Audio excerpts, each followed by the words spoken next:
Guys, listen up. As you get older, the best way to continue to look young, exuberant, and vibrant is to continue to take care of your skin. That's why I'm excited to have Tige Hanley as a sponsor of today's video. You heard me talk about them before, and you're going to continue to hear me talk about them because I believe in their products and the positive impact that they have on every man's life. Tige Hanley makes taking care of your skin so easy. They provide you with all the products you need and nothing that you don't. Every box comes with an instruction card that tells you when to use each product, how much to use, and in what order. Lapeef family, I must admit, skincare wasn't always something I always focused on, but since I started using this system, I've seen improvements in the way my skin looks and feels. And you don't have to take my word for it. They have over 5,000 5-star reviews on their website from satisfied customers from around the world. I recommend you start with the level 1 system, which comes with all the basics: a daily face wash, an exfoliating scrub, an AM moisturizer, and a PM moisturizer. In addition to amazing skin, members of Tige Hanley get tons of benefits, including at least 20% off retail price, the ability to customize your box, pause or cancel at any time, and free US shipping. And because Tige Hanley is sponsoring today's video, they're offering my viewers a great deal. Just click that first link in the description and you'll get 30% off the first box plus the free gift. Seriously, that's an amazing deal. Even though it's too early, as I often say, it's never too late. Click that link and get started today.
What's going on?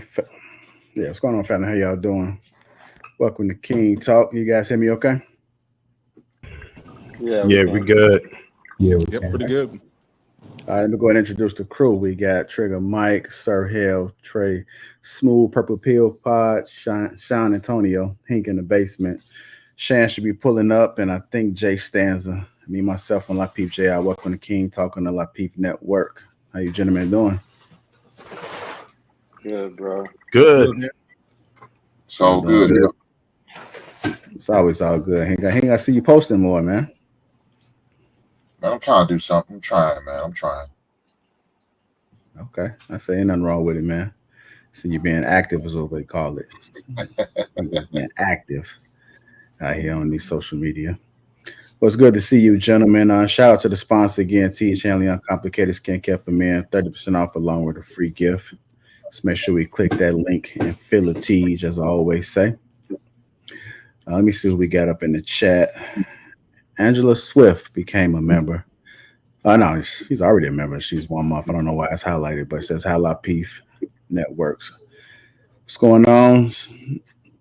The AP accountability partners in the chat, Joe Lee. Sporty's Mobile Detailing. Shout out to all my green gang that's in the chat. As I said before, Angela Swift is in the chat as well. Salute to you. If you want to become part of the green gang, the link is pinned to the top of the chat. So go ahead and click that link and go green. Let's go ahead and get this show started, man. We got somebody just popped in. It's Mr. Shannon Rawls. But we got a great show ahead. We got some topics that I think that you guys want to hear our perspectives on. We're going to go ahead and kick it off with this first topic of the night, which is that Riverboat brawl in Alabama turned racial quickly.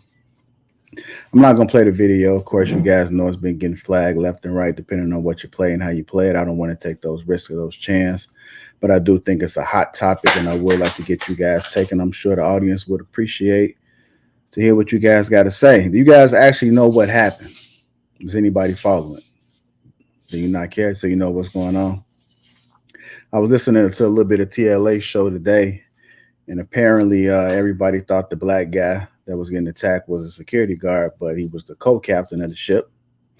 I heard he was trying to pull in, and I guess they wouldn't allow him to pull in, so he took a smaller boat. Am I telling the story correctly? He took a smaller boat, right? I hopped down and tried to approach them. Things went left, and then that's when all chaos broke. I'm hearing things about this white chair. I guess that seems to be a symbol. That seems to be highlighted. So they are looking for this guy, apparently, and want him to turn himself in within 24 hours, particularly him.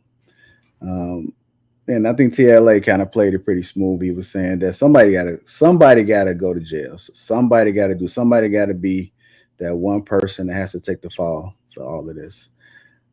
This went viral.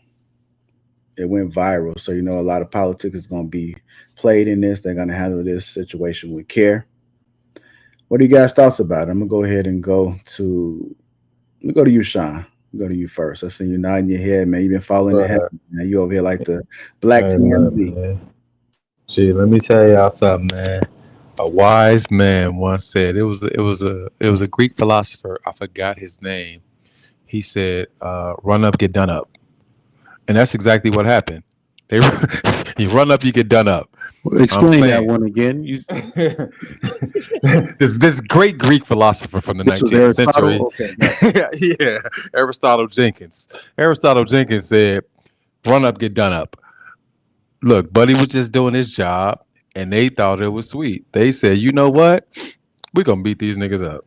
We're gonna beat this one nigga up." Man, when that head went up in the air, bat signal. It was over with, bro. The bat signal went up, and darkness came from everywhere, like roaches. And they beat the brakes off. They beat Buddy up out of his Crocs. That was a glorious day in Negro history. I don't care what y'all say. This shit gonna go up, man. Look, I'm about to keep me a couple chairs in my car, bro. We don't need ammunition no more. We just need chairs, bro. That's it. It was beautiful. I'm about to cry one single thug tear. Just so you know, the Lapeef Network does not condone any violence. So Sean Antonio speaking on his behalf and only his behalf. With that being said, let me go ahead and go to Trey Smooth. What are your thoughts about it, sir? What's happening, gang? So, I mean, it's a crazy event. It's unfortunate that it went down like that, right? It became racial real quick. You saw dudes swimming and everything else. And it's fortunate that it didn't go any further than that, right? Because in situations like that, brawls, it could easily turn into some, you know what, somebody could have had a weapon and that would have been that. And, you know, fortunately, it didn't come to that point because I'm going to tell you what, I'm pretty sure Trigger Mike would agree that most events that you go to, most places where they have those weapons, they are way, way more prepared than we are. That's a fact. I'm in a position where I could see a lot of this going on. And I'm telling you, in those houses, they got big old safes with a lot of noise in it. So it's fortunate that it didn't get to that. I mean, it's bad, man. That it's still like that. I hate to see it because I mean, why are we still like this? Like, it's not the 60s. It's not, you know, back in the day. Like, why does it have to come to that? I understand what happened when people saw what was going on for sure, but it's very unfortunate that we still have that type of hatred towards each other, where it's just got to be like that. I understand who initiated it, right? That was uncalled for. They started it, and it is what it is. You can't do that. It was no reason. If they were shooting a fade and he would have got the best of them one-on-one, it would have been what it would have been. But once you start trying to, you know, jump somebody, stomp them out and all that, like, you're doing too much. So I definitely understand why everybody saw what was going on and came to his aid. But it's unfortunate that only us went to go help. You know what I'm saying? That it just turned black and white just like that. And it just shows you where we are as a society still. And it's just unfortunate, man. I saw that and I couldn't believe it. I'm like, damn, it's still going down like that. That's just how I felt. All right. Sir Harold, what are your thoughts about it, sir? So it has been referred to as, you know, we've had the Boston Tea Party, and this is now the Sweet Tea Party. So it's a very interesting thing. Very, very interesting. So I really do hate that it happened, you know, but I think with all the conversations we've been having about, you know, Black people not standing together and rallying around each other, I think a lot of these conversations are starting to manifest.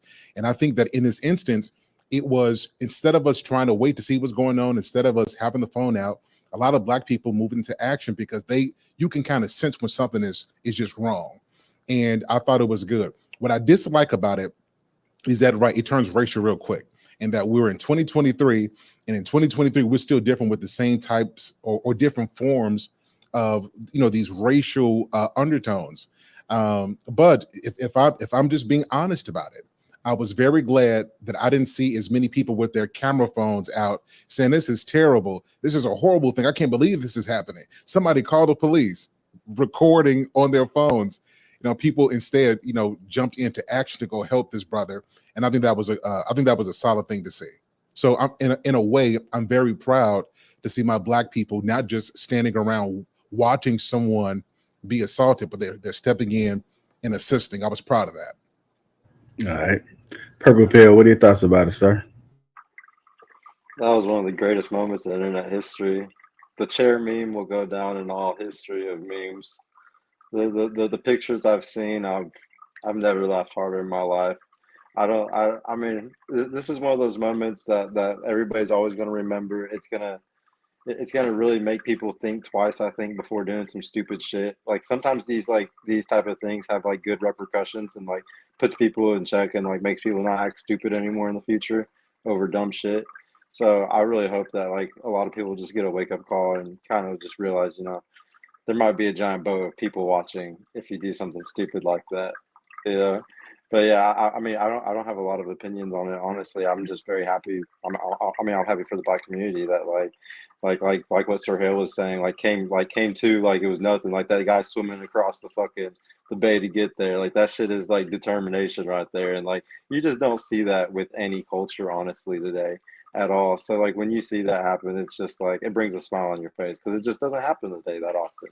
So it was a beautiful sight. That's all I gotta say. Shannon Rawls, what are your thoughts about it, sir? You know, listen, right is right, wrong is wrong.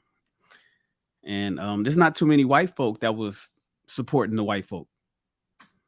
If you guys read the comments on all the blogs and all the social media, there's not too many white folk that was supporting those white folk, because right is right and wrong is wrong, and it's clear as day that those guys assaulting that co-captain that asked him to move was wrong. They drew first blood. That one person in I think the red shorts, he drew first blood, threw the first punch and the first push, and then the first headlock. And then the rest of the family, you know, came in and jumped on him. The one thing that I don't like, though, I'm gonna keep it 100 with you guys. The one thing that I did not like is the brother with the chair. When I saw that, I was like, oh. When he hit that old lady, the white lady that was sitting on the ground in the red dress, and he hit her right on top of the head with the chair, straight down on her spine, compressing her spine like that. To me, I thought that was extremely excessive and out of control. See, it's one thing, what it looked like was an organized support group helping the man that needed help. And when they realized that more people approached, they jumped back in their pontoon. They jumped back, and them niggas went over there and snatched them right up out that pontoon. They said, "Oh no! You're not gonna run in your boat and then play victim. We're not gonna do the victim thing today." But when the guy came over there with the chair, and I get it, it's funny memes, and they got graphics and cartoons all over the place, and chairs, the new symbol, and all that kind of shit.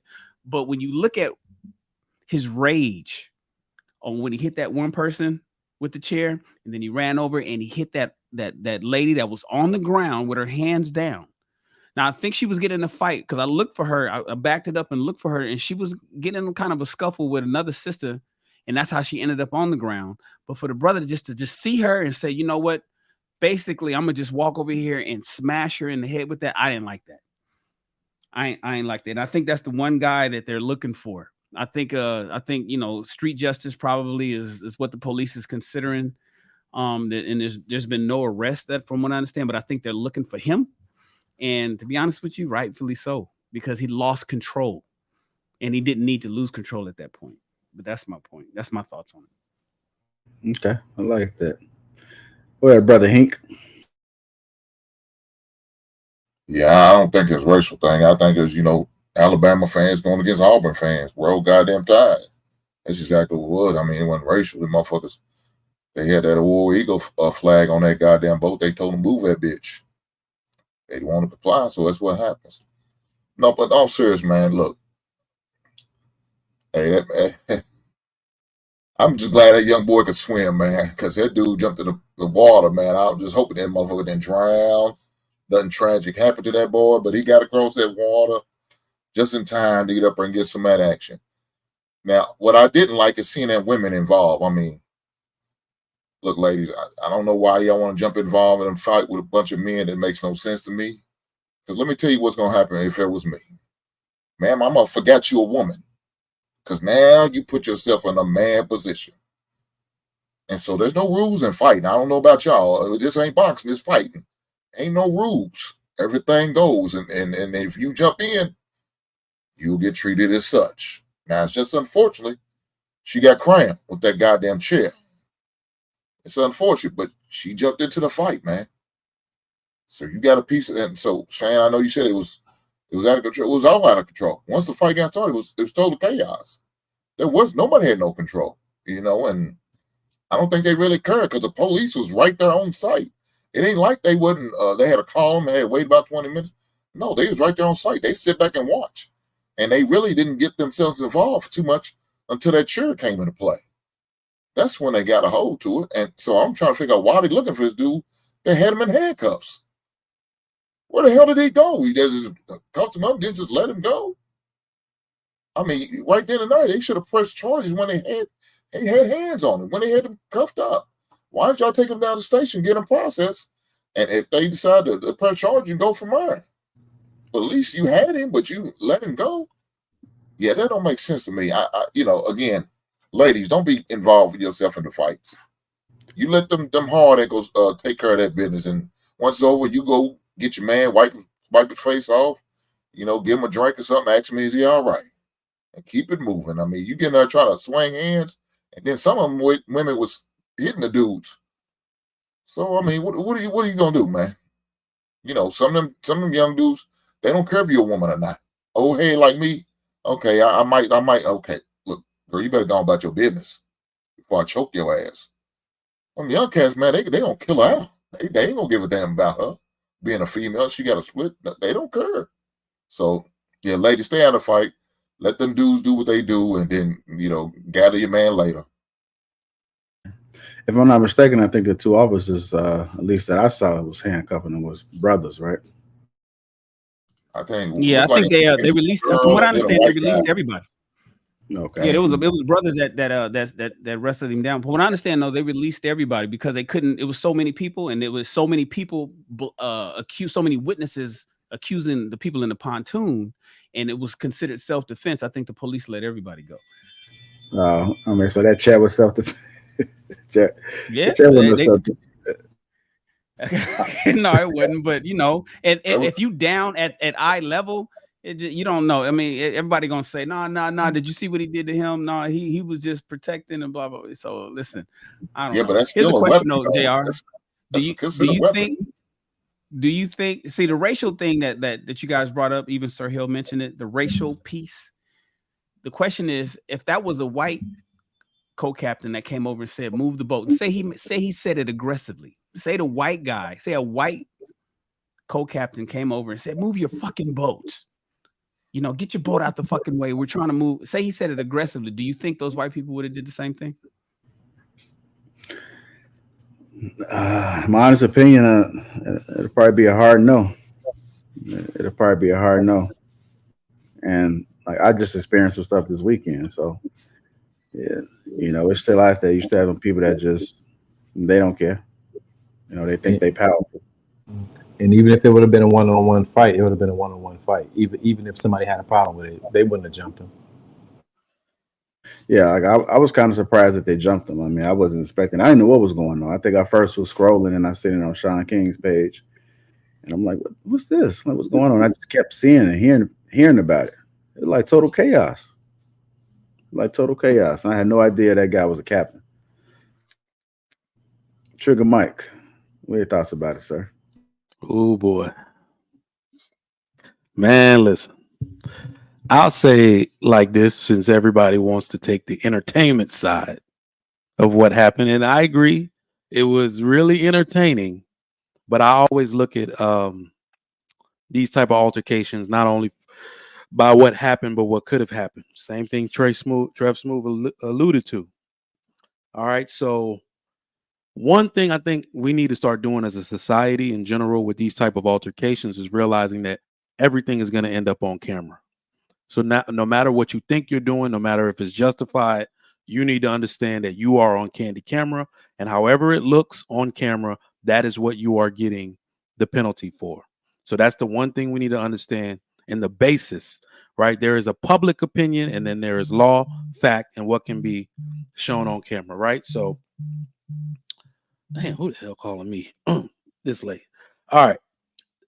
Now, the one thing I did like, despite the racial stuff, is the rules of escalation in the beginning between the two gentlemen. That's the way it was supposed to went down, and I wish it would have stayed right there. The rules of escalation state: you talk trash to me, I could talk trash back. You put your hands on me, I could put hands back. You pull out a deadly weapon, I could fire on your ass, right? So that was, what was going on until they tried to force escalation on him by jumping him. Where I'm really disappointed is that as Black people, I don't really like the fighting narrative all the time. We always end up with the short end of the stick when the law gets involved. That and really, the reason why I find it we got lucky. We got lucky this time because it was just a fight, and the chair is actually, the chair could have been the turning point in that whole ordeal. somebody could have made the case that that chair was a deadly weapon, especially since it was being used on a woman. If he would have got blasted out his shoes, I guarantee you that man might not have, like, he wouldn't have gone to jail. And especially in the head, pow, pow. A good lawyer would make that case very easily. And that's the reason why I don't like this fighting narrative all the time within the ethnic group that's always deemed as the most brutal and most violent, because we always lose in the court of public opinion and also in the court of law, right? So we got lucky this time and nobody was severely hurt. That dude, that one of the white dudes that made a video this way, he was beat up. I don't know if y'all saw it. He looked bad. He was lumped up. Two Damn, black eyes. But yeah, just like Trev Smooth said, I always look when people are escalating situations. I've noticed that people cannot show restraint. So even if you meant just to fist fight with the guy, then somebody pulls out a knife, then it turns deadly, then your homeboy gets killed or your girl or something like that. That's why, you know, this whole situation to me is very messy. We really got lucky with this one. And I've noticed that it's not always a fair like for like match, force on force match. Someone always tries to force escalate. And just like Shan was alluding to, that chair was supposed to be a force multiplier. Now I'm putting cases on all you, pow, pow. Everybody gets the chair, right? And that will allow somebody to take it upon themselves to say, oh, this is a weapon that I can't subdue without a weapon of my own. And, you know, would have blasted that guy out of his shoes. I'm glad it didn't come to that, but we know that this is an isolated area, a boating dock. Let's go in front of a nightclub and that happened. What do you think? How many chairs got to come out before, you know, somebody pistol come out? So I just want people to look at it. Yes, for it goes down in history for the entertainment value, but that's not going down like that majority of the time. And I would have hoped, and this is the way Trigger Mike would have done it. I'm serious. This is what I would have done. I would have went to that man to pull him out of the situation. You see what I'm saying? Because the second I throw a punch, I'm getting every case those other people getting. Right? I'm the way it looks on camera. Remember, the way it looks on camera is that I'm just brawling for the sake of brawling. However I feel at the moment doesn't dictate the penalty that I'll get in the court of law. So we got to keep that in mind as well. Mike. Yeah, so One now last point. that weapon. Go ahead. No, that weapon. The What? first guy in the black shirt did try to pull him out. He went in very peaceful. He was trying to break it up. And what happened? They tried to get on him too. So he did try to do that. And I think they got lucky. Look at this panel. All of us have weapons on this panel. So this ain't, 60 years ago. We all have weapons now. So they're not the only ones with weapons. I understand what you're saying, but it makes it sound like they're the only ones with weapons. And I look at this whole panel. All of us would have had weapons. Every single one of us. So I don't think we, like the black people, got lucky. Everybody got lucky. That just makes it sound like they're the only ones with weapons. Yeah, but they love. Yeah, I'm more so talking about what. I wouldn't say that. I wouldn't say that. We love them I'm just too. saying. This is what I'm gonna say. Like This is what I'm gonna say. This is what I'm gonna say. I've been in over 30,000 households, right? And I can kind of tell who has it, who hasn't. They'll show you, right? And even you can tell who has it, who doesn't, right? I'm in all the corners, the closets, you know what I mean, everywhere. So if you got them, it's probably a good chance that I'll know, because the person will tell you, hey, look over there, whatever. And a lot of dudes will just show you. And like I could definitely say about Jersey, just the tri-state area. I worked here in New York, whatever. And it's different. And anywhere you go, like any of the ranges that I go to, any of the gun shops that I go to, it's like they like them like pet dogs. Not us. That's all I'm saying. And they take it seriously. I'm not because you and me, we different, right? But the average dude like us, they don't have it. I'm telling you, most of my homies do not have it. See, Sean is thinking about the hood. Like Sean, like I'm in LA, Sean. I know what you're talking about, Sean. Yeah, I know it's I'm right here. different. I'm in South Central. I get what you're thinking. It's different. In the middle of America. They got it like that, yo. Bro, y'all know most white dudes are average nerds, bro. Y'all know that? I think we make them sound like they spectacular. A bunch of them are average nerds. not I'm by just any saying, means. I get what you're saying. A lot of them are just very average people who live very average lives who don't have an ounce of aggression in them. Like literally, I know a lot of us are like that too. But sometimes we make them sound like they some spectacular group of people with superhuman knowledge and things like that. All I said is they got all I said is they got work with guns them in this. motherfuckers. That's all No, I said. They got more guns so in this. not That's only all. I work is with he them in right, Missouri. I work so with them this in is the thing, though. Missouri. I This is work the with them thing. in Arkansas. Not only are you right, Sean, that's why they'll want to force multiply against you because they know in a fight they're going to get dominated, right? So they are nerds. You see what I'm saying? Fair point. That's a fair point. Yeah, so that's why I'm just looking at it like people in the damn chat calling me soft. I want y'all to look at it from the reasoning of the person that has the ability to air out the whole dot don't want to air out the whole dot. I'm just saying that I expect that. You know what I mean? But look at the person who's showing restraint as the person who could do the most damage. And I just don't want to do that. I want to go home at the end of the day and see my kids, not call my wife to say that, can you drop me a quick $250K for bail because I made a stupid mistake trying to help this co-captain. But it's okay. It's okay. But you know, that chair, right? That chair could be considered a deadly weapon because by most states, anything, right, that's not your hands could be considered a weapon. And can you technically kill somebody with that chair if you hit him enough? Yeah. So he could actually still be charged for assault with a deadly weapon. Yep. And if someone were to try to retaliate, they could say that's considered a deadly weapon. I don't know what the material was, but if he would have hit her in the head enough times, it was a soft one. It wasn't a metal. It was one of those soft plastic ones. Hold on. Now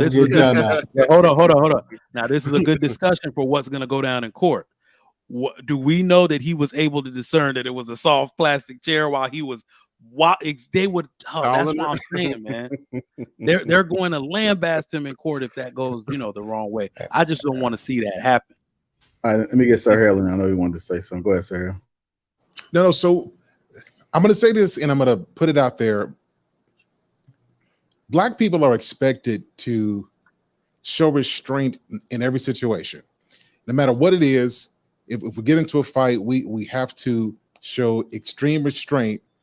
And while I think that that's a fair point to make, if we want to avoid this, don't start a fight. That's like, I think if we switch and we pivot to, what the black people should have done, and which is a very fair point, honestly, very fair point. That takes it off of the person who instigated the fight. So here's what I say. If we want to make sure we don't have these problems, make sure you keep your hands to yourself, because once this happens, you can't control what happens next. So that I want to put that out there, because again, we expect black people to have the most the level of restraint that I don't think we impose on other people. So that's I just wanted to add my 2 cents on that. No, I not only do I 100% agree with you, what I'm more so alluding to is the fact that, when we give an inch, everybody's going to take a mile. I look at it more so like I'm trying to protect the integrity of the co-captain. Like, you can stand in front of the co-captain as a blockade. And I think Sean Antonio was right. That first guy was trying to break it up. You see what I'm saying? So I'm doing, you already know what it really is. It's a you can't dominate me type of complex. That's all it is. And you saw how he approached the captain. I agree with that. Absolutely. Yeah. So I just want them to be like, oh, it's not going down. I've seen that happen tons of times. It's usually like, dads at a basketball breaking up a fight. I wish one of y'all little dudes would punch, like swing. Like, you see what I'm saying? So you're not going to swing back, but it's like, no, we're here now. You can chill. Throw a punch. We're going to wreck you. You don't always have to take it to the point of picking up the chair. And that's the point where I feel like it's not restraint to the point of being docile or being subservient or whatever. It's the point of saying that's actually how I believe you show dominance. I can show control that way. And I just, that's what I'm saying. If one person go to jail from this, from the side that was defending, I'm going to be upset. That's all I'm saying. That's all. I think the important thing to consider is that while we're while we need to be conscious of restraint, is because historically the consequences are greater in most cases. So you have to be careful because you're not going to get the same type of lenience. Mm-hmm. And Yeah, you're right, we are though. only we still on. Yeah, we're not a majority. You know, it's we're 13% of the country. 1-3, not 2-3, not 3-3, not 4-3. 1-3% of the country. So, but you got to be, and this is what this is what I want. Where do we go from here? See, now that we've seen this video, we're laughing about it. It's all over Facebook laugh and all over Instagram laugh and Twitter is laughing. Oh, look at us. We, come together. Now what? See, what's going to happen next weekend? Is this going to embolden? You already is this know. Is this going to embolden certain people to act with a sense of bravado that they may 3,000 white people are getting slapped next weekend on the beat. I guarantee it. Run up, get done up. Run up, get done up. You already know what's going to happen from it.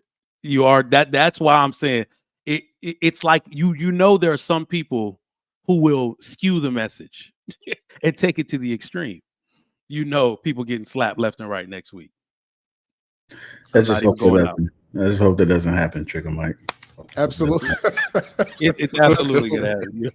I feel like literally somebody asks you, somebody trying to tell you you're tired. What you trying to say to me, white man? Slap. You already know. People take stuff too far.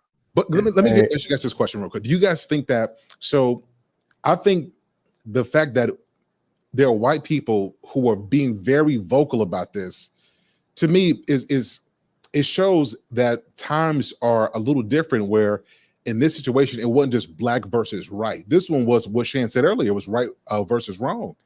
I think that there's a lot more people who are conscious and who are willing to say, hey, bro, you were wrong for what you did, and you deserve everything that came your way. You see what I'm saying? So, and this is why I hope that this doesn't just become a black versus white thing. Because if we do, then I think we isolate people who want to be a part of not only black people getting the respect that they deserve, but in the greater fight of good versus bad. Yeah, I think it's almost unavoidable to not make it a black or white thing, because people who weren't part of the immediate situation just defaulted to color when the brawl happened. It wasn't one black person hitting another black person. It wasn't one white person hitting another white person. It was straight up racial, because it was people who weren't even in it that were a part of the initial event that just said, oh, they saw what was happening and they already knew what team they was part of. But I know Hank may have been joking, but he made a great point. This is Alabama versus Georgia. Have y'all seen the fights at these games? Have y'all seen them? You ever seen a Bears versus Packers fight? It's really the same premise. I mean, it sounds kind of crazy, but it's absolutely the same premise. Nah, bro, you got to see the Eagles versus anybody. The Eagles fans versus anybody is the worst thing. Don't say nothing about the Eagles, bro. I hope you ain't a Cowboys fan. Right. It just happens that race was the component on one side and the other, but I mean, it could be the same premise. I tell you this. Hey, Mike, it get further than that. Here in Kentucky, they had a Kentucky fan and Louisville fan, and they was in dialysis, fighting in dialysis. They trying to get dialysis. They trying to deal with cancer. Damn needle out so I can whoop your ass.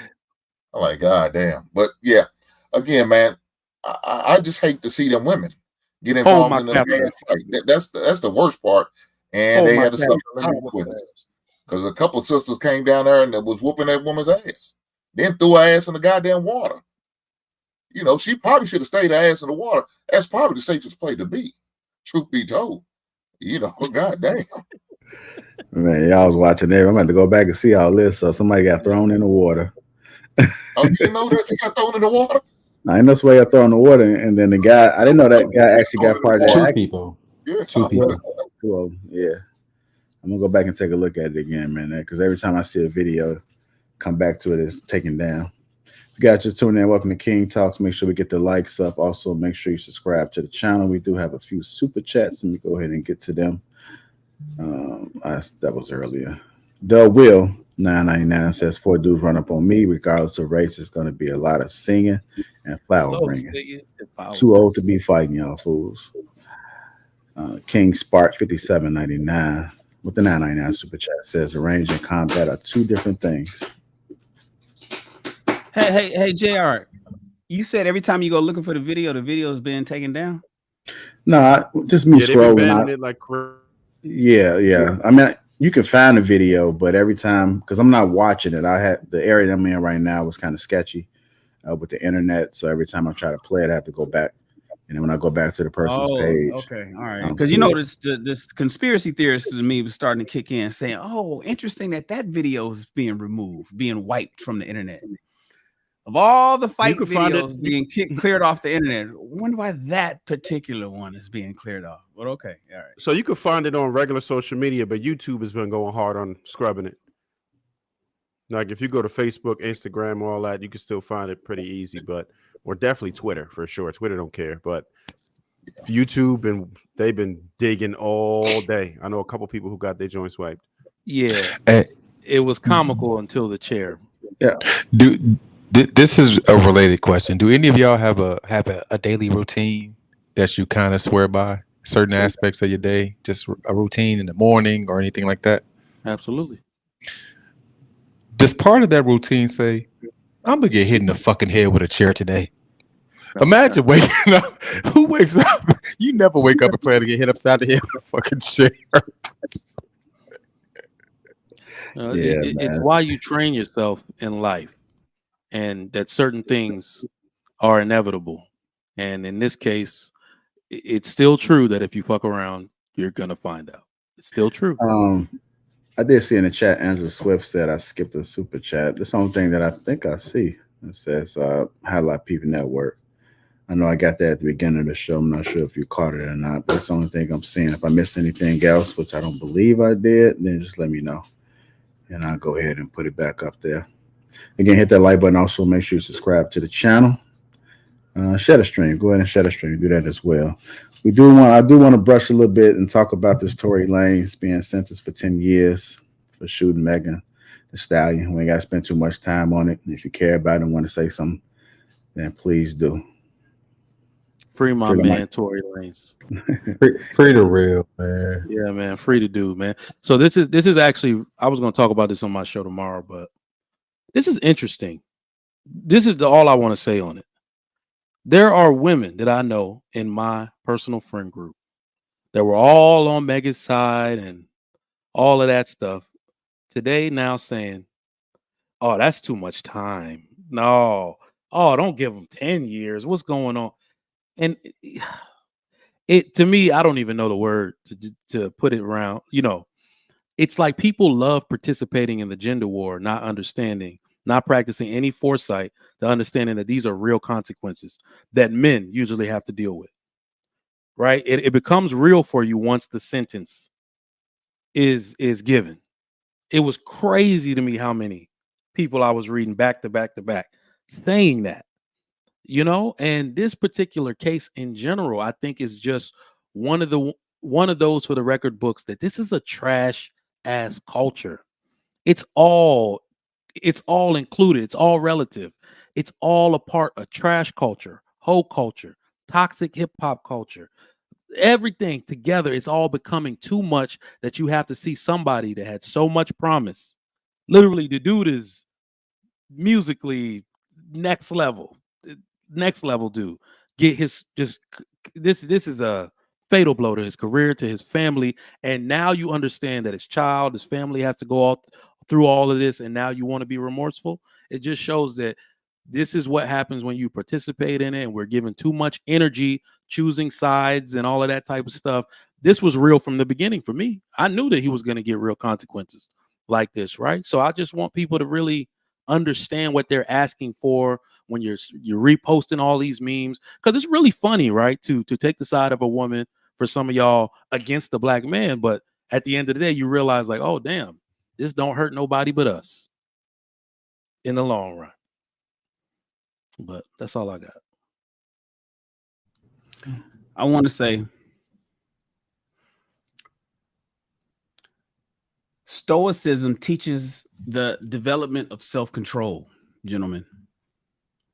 It teaches fortitude as a means of overcoming your destructive emotions. It's important. There's two things that's important. One, be careful who you hang out with. Women particularly, Be careful of the woman that you hang out with. Some women will call the police on you. Next thing you know, you're unalive. Some women will call some other dude that has no self-control or emotional control, and next thing you know, you are unalive. Some women will get you so riled up that you do something that you wish you didn't do. 20 years ago, Pastor told me, he said, a woman will drive you to drink and then call you a drunk. Be careful who you hang out with. That's number one. Number two is practice being as stoic as possible. It is super important. You even see it on some of these panels, how people just go off and boy, they be yelling. You got two screens, two little boxes on a panel on YouTube, arguing with each other, going off on each other, acting like they're gonna pull up or something, or when you come into my city, I'm gonna come see, just all out emotion, out of control. Maintain 100%, if possible, control of your emotions at all times, and all you got to do is calm down. Think about what could potentially happen. See, what happens is we get a dose of, and I see it all the time out here in LA, people get a dose of celebrityism. Somehow they get a little bit popular, they get a little bit popping, they got a settlement check somehow, so they want to be the man, and then they go out, and the next thing you know, you really feel invincible. That dopamine hit makes you think that you are untouchable. And don't let it, you have some money in the bank and some bad chicks, and next thing you know, you think that you can do whatever you want to do around whoever you want to do it around. And being in the limelight, as we call it, being on the red carpet, having some sense of celebrityism will cause you to make decisions that are not to your best interest. And I think that's what we kind of saw here. Regardless of whatever went down in that car with Tory, I wish he wasn't there. I wish that he didn't go back. They came back to pick him up. He was chilling at Kylie's house, and they swung the block to come pick him up. Why didn't he? He should have just stayed in the house. He should have never went to the party. But you get to this point in your career or in your life or in your socioeconomic status that you think you're the man, and then you lose all stoicism. And next thing you know, you're making destructive decisions based on your emotions because you think you something that you're not. And then you add that to hanging around the wrong people, the wrong homies, the wrong influences, the wrong women, the wrong chicks, the wrong mentality type of a woman, but she got a fat ass. And next thing you know, you fucking hemmed up, locked up, or dead. So that's all I want to say about that. Anybody else want to add anything on this Tory Lanez? Yeah, I think it's a tragic situation. I think the fellas spoke very well on it. The only thing I want to say is my issue is that I didn't feel like they proved the case beyond a shadow of a doubt. I felt like there was a chance that the Kelsey girl had something to do with it. It was too ambiguous. The circumstances around her and Megan fighting, I don't feel like that was flushed out well. I just think there was a possibility that even if he had something to do with it, that she did as well. So it just didn't seem like a slam dunk case for me. So that's my issue with it, and of course that feels like an excessive amount of time for something that doesn't seem like it was, a direct thing. It seems like it was, anyway, it seems like it was excessive. Whatever. Yeah, it's kind of make you think, man, and your life can change in a blink of an eye. So just gotta be conscious of what you're putting yourself into, even if you are high off some substance or alcohol. Just gotta be present in the mind at all times, because you just never know what situation. I'm pretty sure he didn't think that his life would be that way. He probably thought he would be still releasing albums and being a celebrity. Yeah. Shit, I lost count how long he probably been. How long he been? It's probably been over a year, right? It's been over a year. Yeah, it looked like the whole legal thing has been going on for 3 years. But yeah, his life changed about a year ago. Yep. Yeah. Well, it happened in 2020. He was remanded in custody, I think, in October last year. So almost a year. I mean, still almost a year. I mean, it's becoming a norm now. Nobody's really talking about it. The only time we talk about him is when there's been something comes out that's major with the case. You know, we talked about it for a little bit and just fading into the black, but he's sitting in that cell suffering.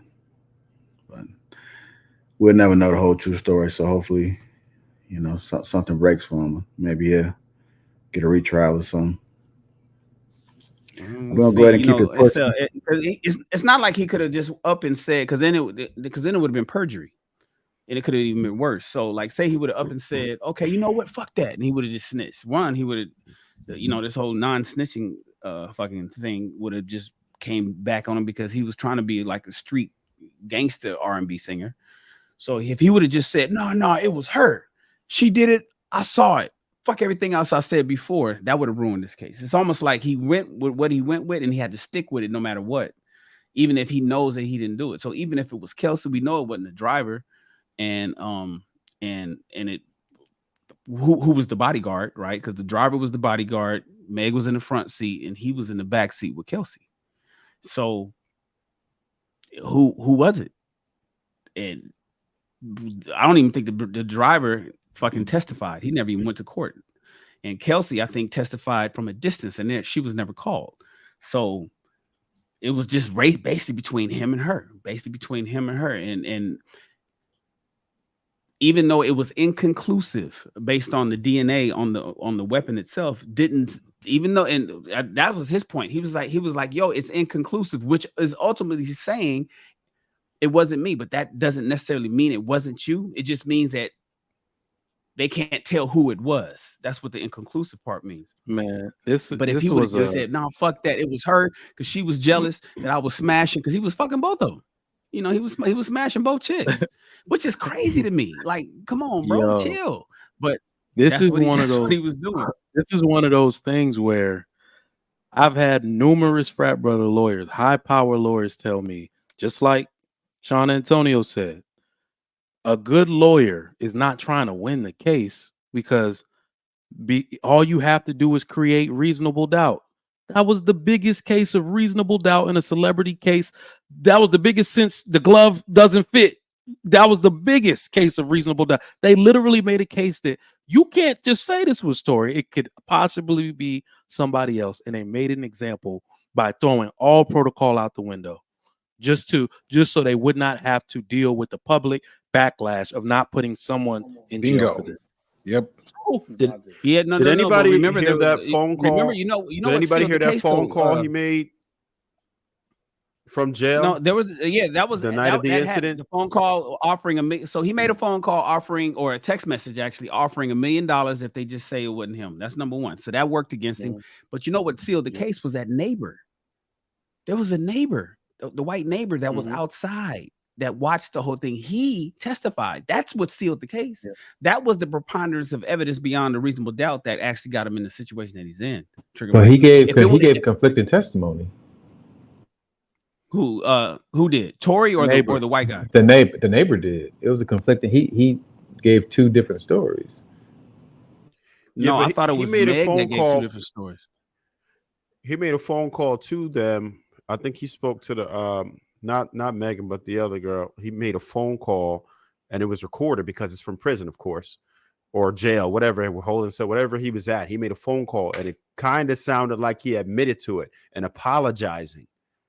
It really sounded like an admission to me. I don't know if everybody heard that, but it sounded like it. So I think that really worked against him.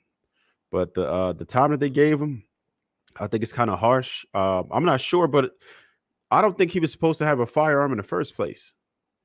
And that could be part of the major issue. If you're not supposed to have a firearm because you have priors or for whatever reason, and then you have one, they're going to really punish you.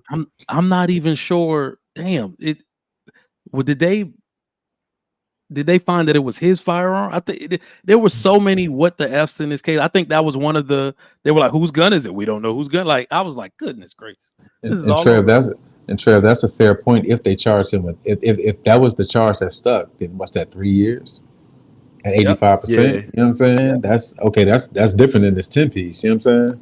Well, in California, they threw it at him. California, you can't have a gun. No, I was like, it's How a you can communist carry state, bro. It's a communist. Yeah, state, you can't have a gun at all. So if they over pin that 10 gun on them, rounds, they're gonna try to bury you. They're gonna try to bury you. All right. If you guys just tuning in, welcome to King Talk. Hit the like button. Also, make sure you subscribe to the channel. We did have one super chat came in, and that's from Angela Swift. Much love, 1999 super chat. Thank you, Miss Angela Swift, for your contribution.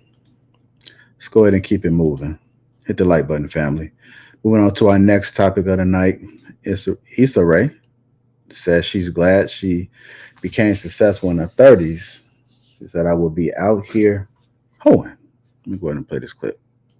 Too late to get started. There are too many stories of people learning and getting their opportunities later. People like Morgan Freeman, who started late. And I think about Ava, who didn't pick up a camera till her mid-30s. My show didn't get greenlit until I was 30. I'm thankful for that because I always say, if I had started to pop in my early 20s, I would be out here hoeing. So maybe it's good that you're popping later. You're more mature and this doesn't define you, doesn't define who you are. And I do feel like I have more of a sense of self because I started later and because I knew I really wanted to do this.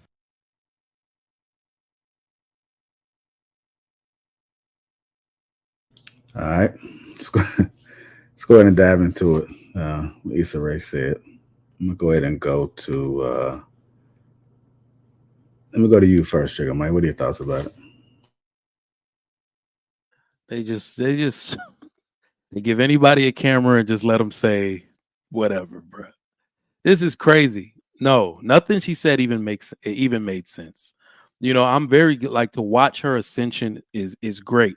But one of the things that I don't really understand right now is that my Uncle Ben once said, with great power comes great responsibility. And I do not think a lot of these female stars are understanding their responsibility they have to young Black girls, young minority girls, young brown girls, and young girls in general every time they open their mouth. Now, we have created society to the point where we'll excuse a lot of your behavior when you're young, but she's mature. She talks like it. She looks like it. She's a esteemed writer now, executive producer credits, all of that stuff. There is a certain type of class we expect from you as a Black woman of your stature. The same, even more so, we expect from a Black man, right? So when you put yourself up there to be in this station in life, you got to say better stuff when you open your mouth, right? So if I'm not mistaken, she's even engaged to be married. Her husband need to be like, what the hell was that? What was that? Right? So I mean, now to speak on what she said. Yeah, to peak in your 30s gives a lot of hope to people, right? But as women should be looking to piece their life together in a certain way, I want ladies to take Beyonce's example because she came to my area where I'm from the other night. Well, the DMV area, I'm from Virginia Beach, but anyway, all the people from where I'm from went up there to go see her. And if you would have seen the outfits ladies were wearing to go see a married woman, I like had to put my phone down because y'all are living this life of hoism to trying to impress a woman that goes home to her husband every night. It's weird to me. Right. So I just want you to use the example of people that are actually doing it the right way. We have no accounts of Beyonce hoeing around. We got one boyfriend she ever had in Houston that they bring up every time it's prom season. Right. That's the way women should live their life covertly. Nobody should know what skeletons you got in your closet. Right. So there are women that do it the right way. And I'd rather you take their example. And we need not glorify the people who really just say stupid stuff and try to big it up because she's saying that because that's what it's going to get laughs. And she thinks that's what the modern woman wants to hear. But she missed a moment to give some real advice to people that need it the most. All right. Go ahead and go to Sir here. What are your thoughts about it, sir? I respect her candor. I respect her candor. Like when I heard what she said, it made me think about the fact that when you get a level of exposure and opportunity. And this is where most people make their mistakes. You get more than you ever had before. You don't know how to deal with it. The truth is, most people would be a hoe. Like, think about most men who never had something, whether this is fame or money or access. Let them get it. These may be some Bible-toting Christian men, scripture quoting, hymn singing brothers, but you give him more than he's ever had before, and he'll turn into one as well. So I appreciate her candor. Now, I do think, though, that some things are made for certain spaces. So to trigger Mike's point, if she was talking to all women in like a girls' conference or something like this, then that's an opportunity to really go in on that. But I can't find fault with what she said. I respect her candor, and what I got from that is that level of honesty that a lot of young girls will experience because they're not mature and they don't know how to deal with success. So I don't find fault with what she said. I actually respect her honesty on this one. All right, go ahead, Trash Smooth. I think she just told on herself, for real, because it's like, okay, in my 20s, I would have been out here hoeing.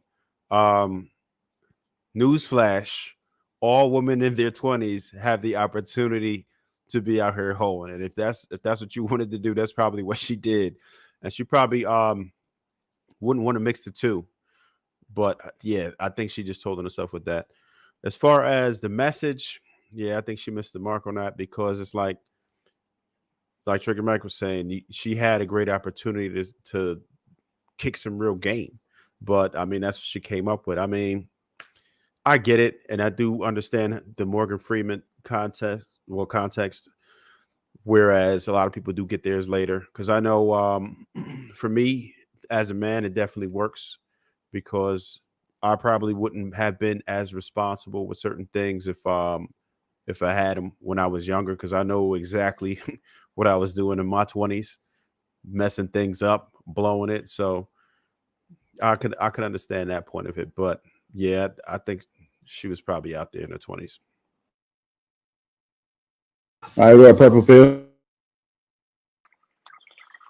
Yeah, I mean, I think y'all know my opinion when it comes to the older women. You know, I really don't think that this is like the type of thing you should be telling women at all, especially young women. I can't believe if she's actually like an influence above like young women. That's really dangerous.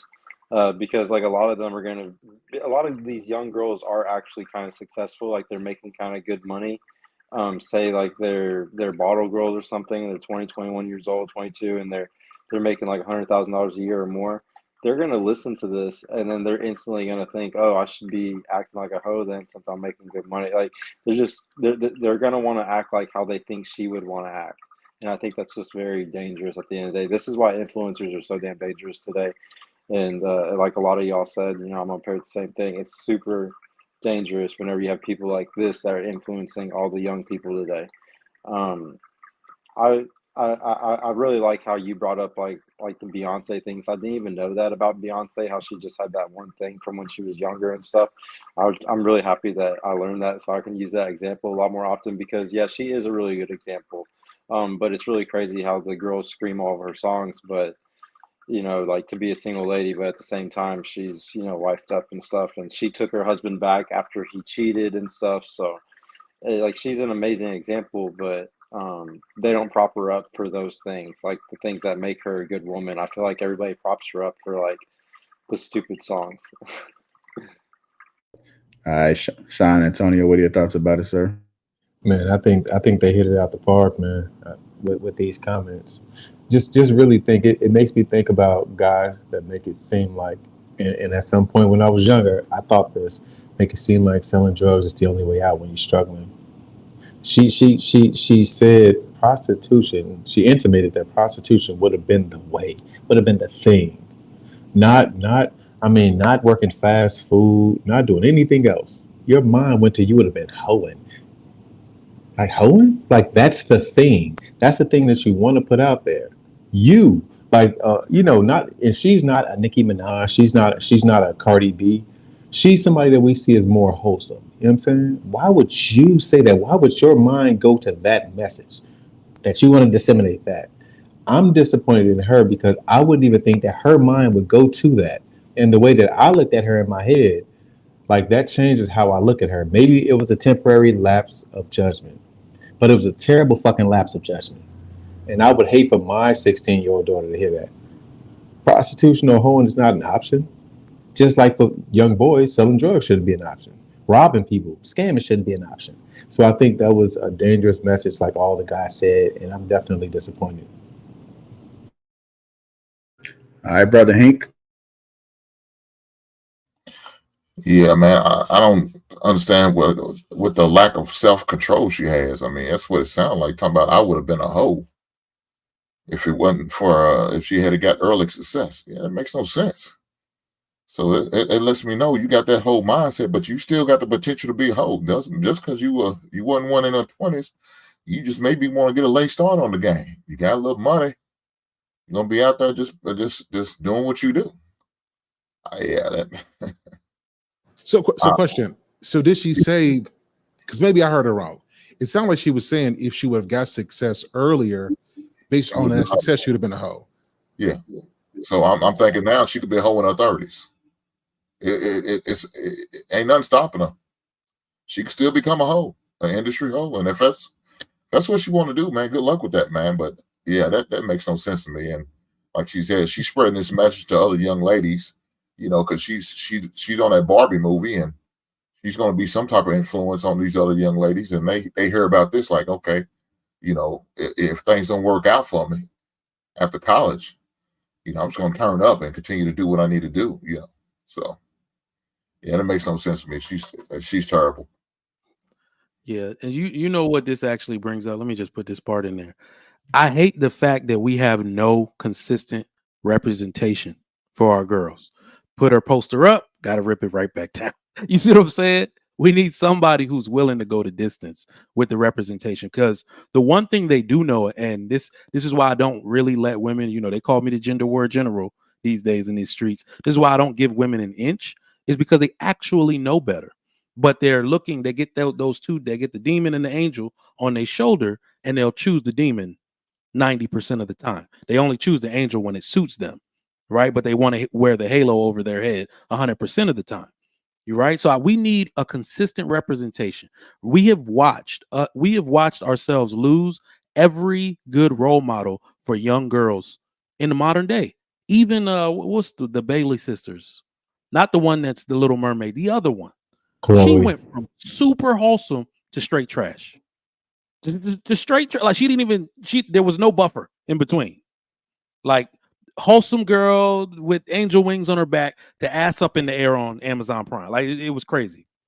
Right? So that's all we're looking for. Somebody be consistent and keep that wholesome image on purpose so we can keep your poster on the wall for our girls. Somebody please do it.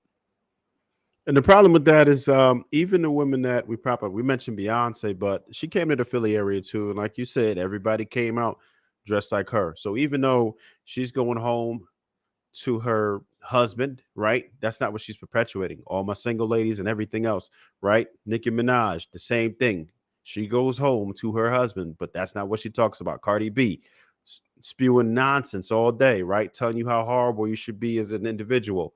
Go home to her husband. These women are perpetuating all of the horrible things in the world and then going back to I guess a wholesome life, or at least way better than what they perpetuate or portray all day. And it's only getting worse. We started out with propping up like Lauryn Hill, Missy Elliott, and they were cool. At least it was doable. But then it progressively got worse, and you got Nicki Minaj, then Cardi B, Megan Thee Stallion. It got worse. Now we got Sukihana, Sexy Red, and Glorilla. Like I don't even know if there's any more of a bottom than that. But they're probably going to have to get worse just to be relevant. It's like we're on a steady decline. It looks like we hit rock bottom, but I guarantee you somebody come out more shocking, worse than them. Trigger Mike, I got a question, man. You know, like you said, that these girls like they know better, and I really think you're right. Like I really do agree with you on that a lot. But I just had a question. Like, do you think that do you believe in free will or determinism? I do believe in free will. So do you think these women can just will their ways out of doing those bad things? They can just will their way out of doing these horrible things? I don't even watch what they say. I watch what they do. So the reason why I'm going to say they can will themselves out of it is because we see how they purposely will themselves into it. One of the things that I'm watching very closely is that every woman that has done a deep dive into hoism, give them around 35 through 40 years old, they come back trying to claim their virtue because they realize it's the only thing of value that a man wants. Just watch. All the women, Black China, all of them, they're coming back trying to claim their virtue either through the church, either through getting doctorate degrees from whatever, trying to clean up their image because they realize their virtue is the only thing that we value at the end of the day. So yeah, they can will, if they could have willed themselves to do that after they've done OnlyFans, they could have willed themselves to not do all the stuff that got us thinking they were a hoe in the first place. Can you agree that they are influenced to do what they do? That they're influenced by darker forces? Absolutely. And those darker forces are winning. Yeah. Yeah. Well. So if they're influenced to do it, then like everybody's on a deterministic path.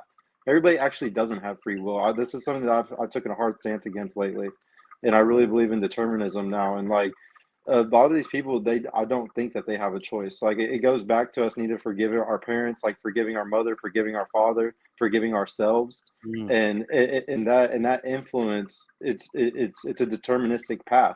I don't blame the women anymore. I don't think that they have free will. I really think that like we need to help them as best as we can to heal, to forgive their father, forgive their mother, forgive themselves.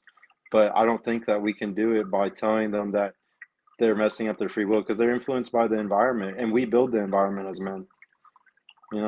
I'm glad you said that last part because my first thought when they were talking was that O'Shea Jackson, Ice Cube, I thought he was the toughest guy in the world. It turns out him and Snoop was both married. Ice Cube wasn't a gangster, but he was pushing the gangster message. So for decades, black men was pushing the gangster message when they weren't gangsters. So this playbook, kind of to what Purple Pill alluded to, I don't know if it was intentionally or not, this playbook was set by us. It sounds crazy, but it was set by us. And we ran this play for decades. And these guys made billions off this same play. And the record industry made billions off this same play. They running the same play. Mm-hmm. I think the part that I will agree with is the influence part. I'm going to take that into counsel because that's a good theory. I'm going to take that deterministic thing. I think what it is that they are up against forces of influence with no counter. Fathers were the counter for everything. Once fathers left the community, those negative dark forces were able to infiltrate, and that's really the biggest part of what they have no defense against. The only part that I will say is that if there is no father in the home for most of these women, they come to a crossroads faster. And the part of the crossroads is that they have absolutely no one pushing them to the angel side. They feel like all of the excitement, right? And that's really what I will say for human beings in general. I used to think that we were all good natured, but I've read recently in some of the facts that I've been putting together, we're not. We're all inherently mischievous. We will choose what's exciting over what is boring and stable. And that's what essentially women are doing. Men just happen to be more methodical, and we're able to be like, I ain't doing that shit. I saw what happened to my homeboy. I ain't doing it. So it'll be more men doing that. But yeah, society as in general is suffering from it as a whole. All right, let me go ahead and get to Shan. What are your thoughts about what Issa Rae said?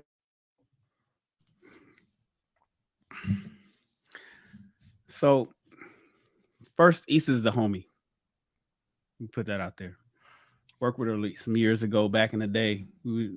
Project called Good Day to Be Black and Sexy by my boy Dennis Dortch. Lived around the corner from me on 8th, then moved down the street over in Leimert Park. Worked with Issa back then. Lisa's in her late 30s. She married Lewis. She's been with Lewis for about 12 years. So she was with her boyfriend. She married him 2 years ago. So Issa's married today. She's not engaged. She's fully married. Been married about 2 years now. She's been with Lewis for about 10 or more. She's in her late 30s, so she hooked up with him in her late 20s. And to be honest with you, and maybe I'm impartial because she's my homegirl, but I'm with Sir Hale. I think what she's saying is, and see, a lot of times people take this word hoe and they use it interchangeably. And I'll be trying to educate people like hoe is what Sean said, prostitution. Slut is different. Being a slut, you don't get paid for it. You just fuck because, at least hoes get paid.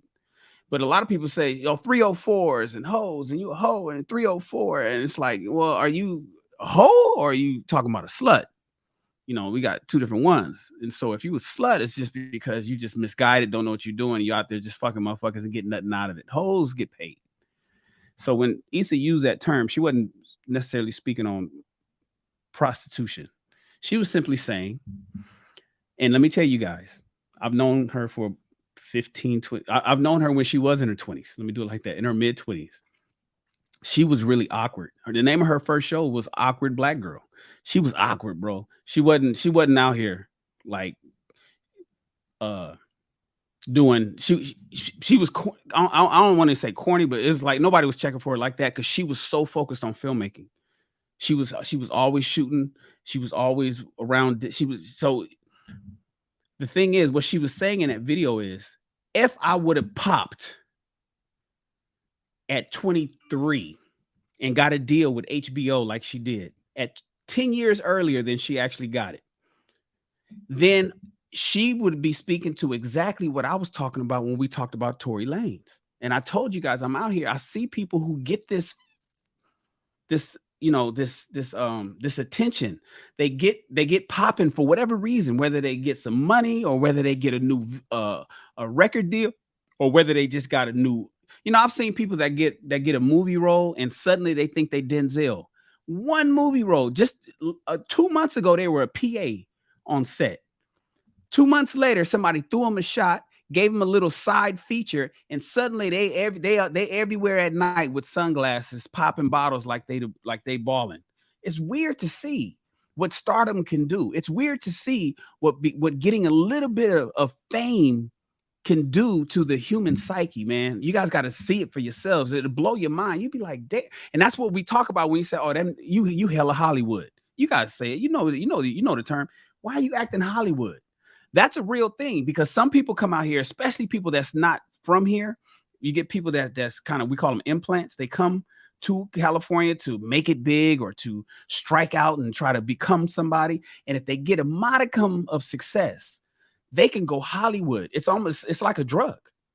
And it's like, oh, this motherfucker that went Hollywood because he got one little feature side role on Blackish on one episode, and now he acting like that, or she's acting like that. And what Issa, I think, was saying is simply, if what she got when she sold Awkward Black Girl and turned it into Insecure, because that's where Insecure came from. It came from the Awkward Black Girl. That was the name of her YouTube series. And if they would have gave her a deal 10 years prior with that show that she was out there shooting with her cell phone and whatever camera she can borrow from us, she's basically saying her boyfriend Lewis wouldn't have never came because she would have been Hollywood, like so many people have, like that happens to so many women.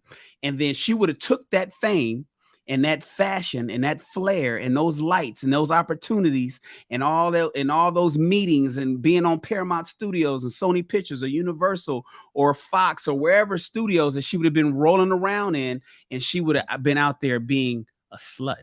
Not necessarily a hoe, Sean, but more of a promiscuous, fast ass who thinks she's the shit because she made it big in her early 20s while she's watching 100,000 other girls clamoring for that same position.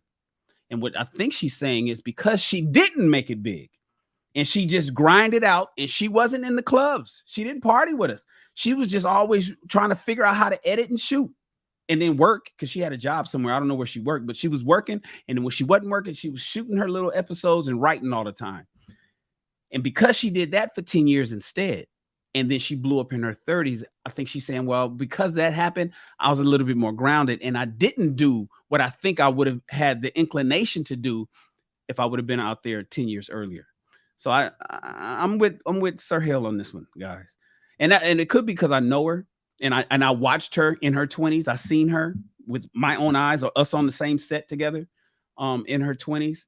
And I know that she wasn't fast like them other girls that was just out here trying to be Hollywood. She was just trying to be a little corny ass writer, trying to get her shit done for YouTube. So that was a good explanation. Yeah, Sharon, and that's what I was thinking as well. That's exactly what I heard. Fellas, let me ask you a question on here. And just in all honesty, have you done something or been at a place in your life where you had a transition, where you were just regular at first, and then you was popping for something, whether this is music or something like this? Yeah, hell yeah. Yeah. So you know how exhilarating that is.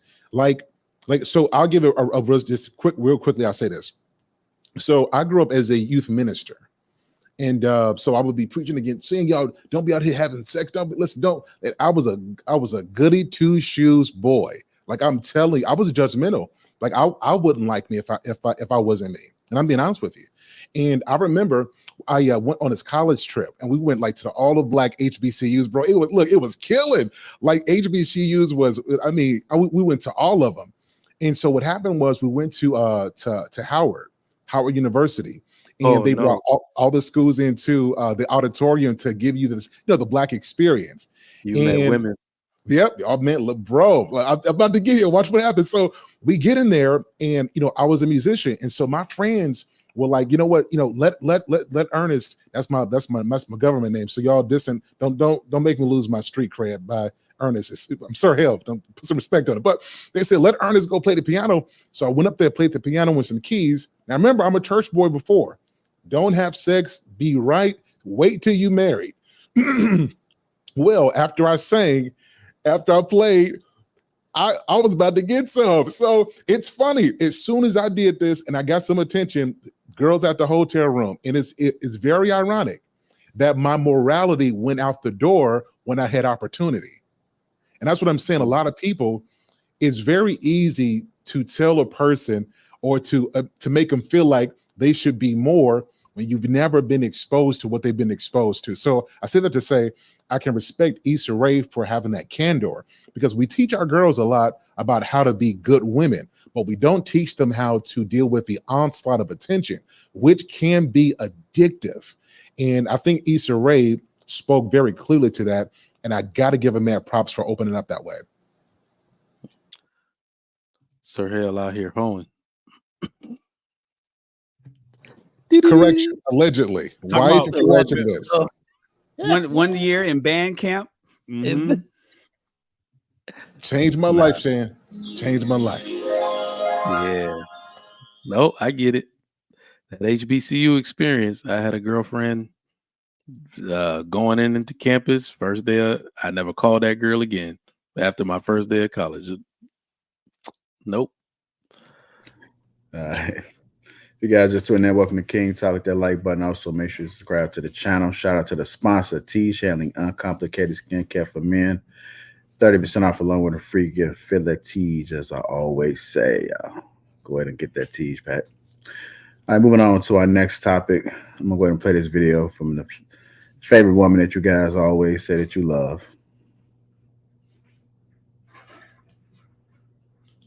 When your partner is cheating, is simply there's a change in behavior. We all have a baseline temperament. This is how angry we get in situations. This is how calm we are. This is how patient we are. The new person is coming into our life. Now, anything novel and new is going to cause a change in our behavior. So what will happen is your partner might actually seem a bit happier. They might seem a bit brighter. They might seem a bit like they've got a kick in their step. Others can't navigate the two experiences. They might become very hostile to the person, to the victim of the affair, because there's an element of guilt. We all feel some element of guilt. Now, to reduce that guilt when we're having an affair is to then make fun of or diminish the emotions of the person that you're hurting. If I have a really loving partner and I really love them and I'm cheating on them, that makes me a bad person. So the best thing to do is say my partner's horrible, my partner's mean, my partner's a narcissist, my partner's cruel, they deserve this. And then I won't feel any guilt for having the affair. So what will happen is there's a change, there's a shift in their behavior, and there's a shift in your intimacy. And all right, how to know if your partner's cheating on you. I'm going to go to Trey first. What are your thoughts about it, sir? You already know how I feel about homegirl. It's a few ways that you could know. She did capture some good points. I ain't going fraud on her just because I don't really dig it like that. Um, there is a change in behavior, certainly, right? Intimacy will drop in most cases. There are some people who were just a bit sociopathic, and it doesn't even matter. They could just play it the same way, no problem. But for the most part, particularly for women, it's very difficult for them to um, be intimate fully with two people at the same time, right? That you to get that level of intimacy that they when they really love somebody, it's hard for them to split that. Um, Men, it we don't normally do it like that. Usually, if men are out there and they cheating, they're probably not unless that woman is like a real problem. Like if she's really like if she can't he has no peace where he is, then yeah, that's what he's gonna go look for. He's gonna go try to find a woman who's gonna give him peace or just not nagging all the time. Or maybe he's sex deprived, then he'll have to go that way. But women definitely have an issue splitting that, whereas men, we generally don't go into like a secondary relationship that way either. But if you're gonna look for signs, then you just have to look at how they're communicating with you, right? You'll be able to see the distance. You'll be able to see just the way that they touch you, just their energy around you. If a woman is cheating on you, she's probably already leaning towards another man. That love that she's losing for you, she's giving to somebody else. She's going to talk to you differently. You'll start to see that the respect level is going down. She's being short with you. She just doesn't want to be around you. Men, the same thing. If you don't, you're not going to want to be around a woman if if you're not getting that peace. You got to stay away. But if it's just like sex or something like that and everything else is good, um, you might not be able to tell unless not with the energy. You probably females are naturally nosy, so they'll probably be digging in your phone, sometimes checking your undergarments or whatever it is that they do to snoop, going in your credit card statements, opening up your electronic devices and seeing whatever they can get their hands on. But it's a lot easier to find out if women are cheating, if you would ask me.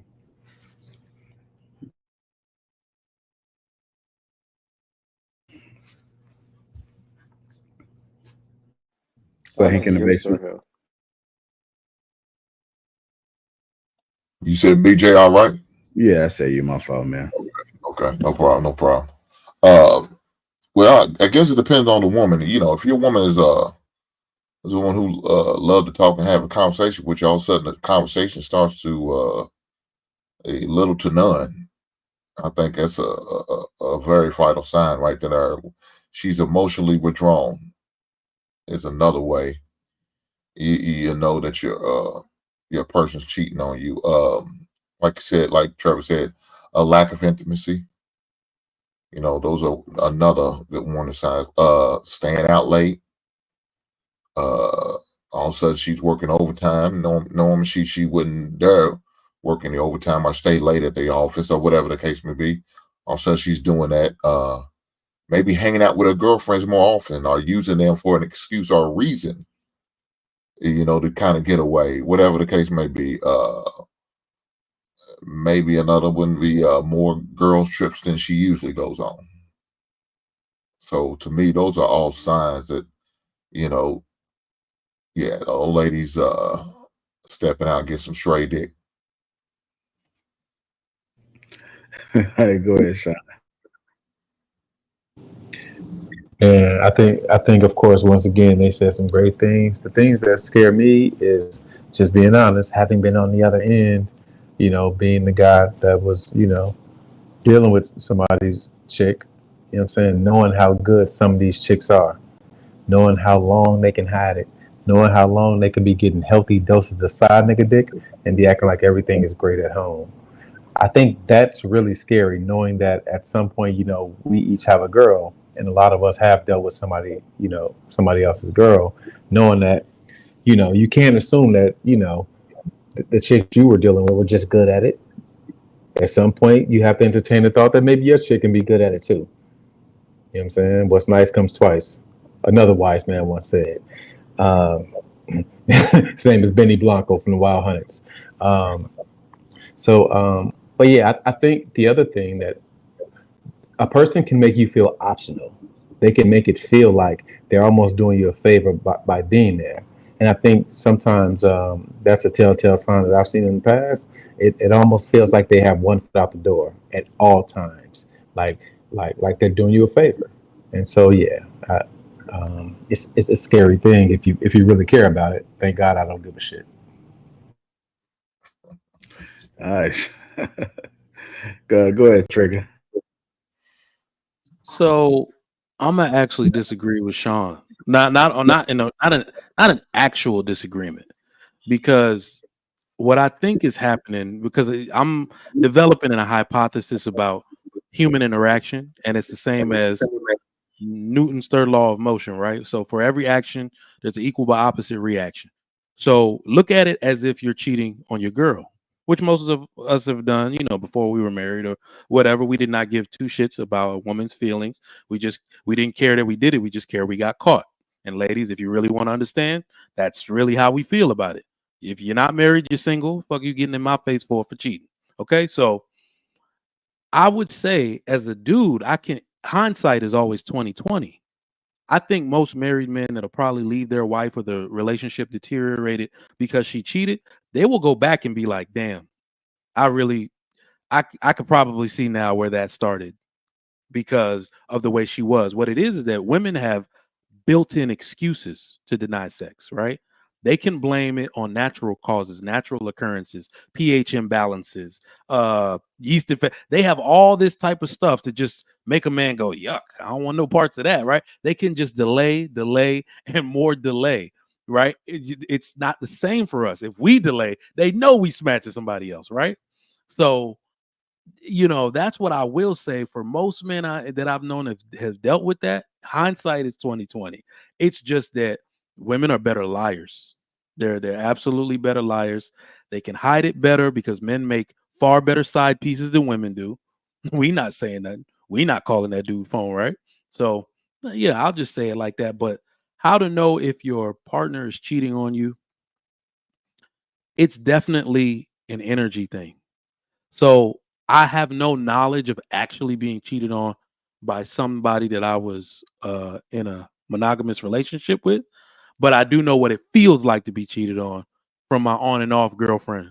That relationship where y'all never actually stopped dealing with each other, but then you see somebody out in public like, you out with this thing, like, so that feeling I can absolutely understand. When you're dealing with somebody for so long, in hindsight, you can always tell where things started to change. There's only 24 hours in a day. There's only so much attention that we can give. There's only so many texts we can miss before you have to say something is up. Don't allow people to make excuses for what what you internally know to be true. This woman has been consistent. She has been putting me number one. She's always here. She calls me at the same time. Why is the routine off? This is the same strategy that detectives use to find criminals. Look at somebody's routine and where did the routine stray? Where did it go off from? That is where we're going to find a pattern for where we can make our case. The same thing happens with everything else, right? The pattern is going to be thrown off because someone's attention is no longer on you. They no longer are prioritizing you. Their mind is getting taken over by whatever's going on with that other person, right? So you can always look back in hindsight and know exactly when your partner cheated on you. You just wanted to believe that it wasn't true. You accepted their lies and you made excuses for it. My mic is muted. All right. Go ahead, Sir Hill. These are great responses.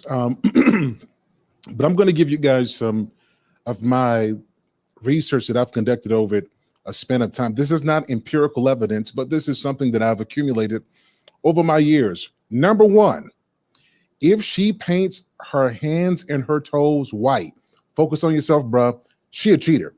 Those kind of women typically are fast. And if she throws on eyelashes and waist trainers, focus on yourself. Your woman cheating.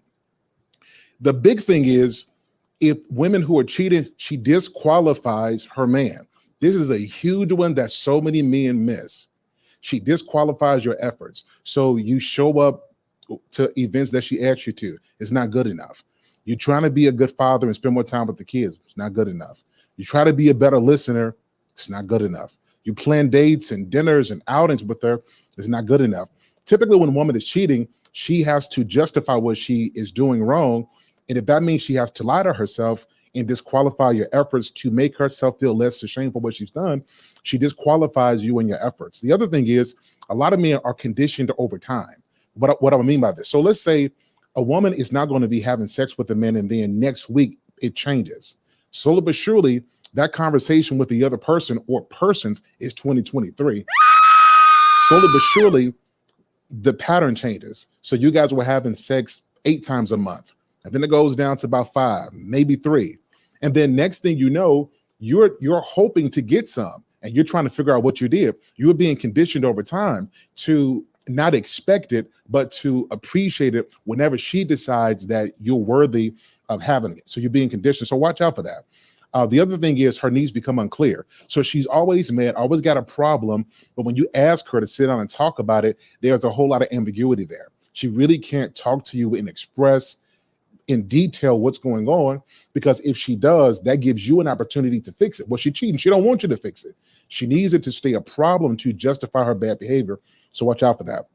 The other thing is she needs to find herself.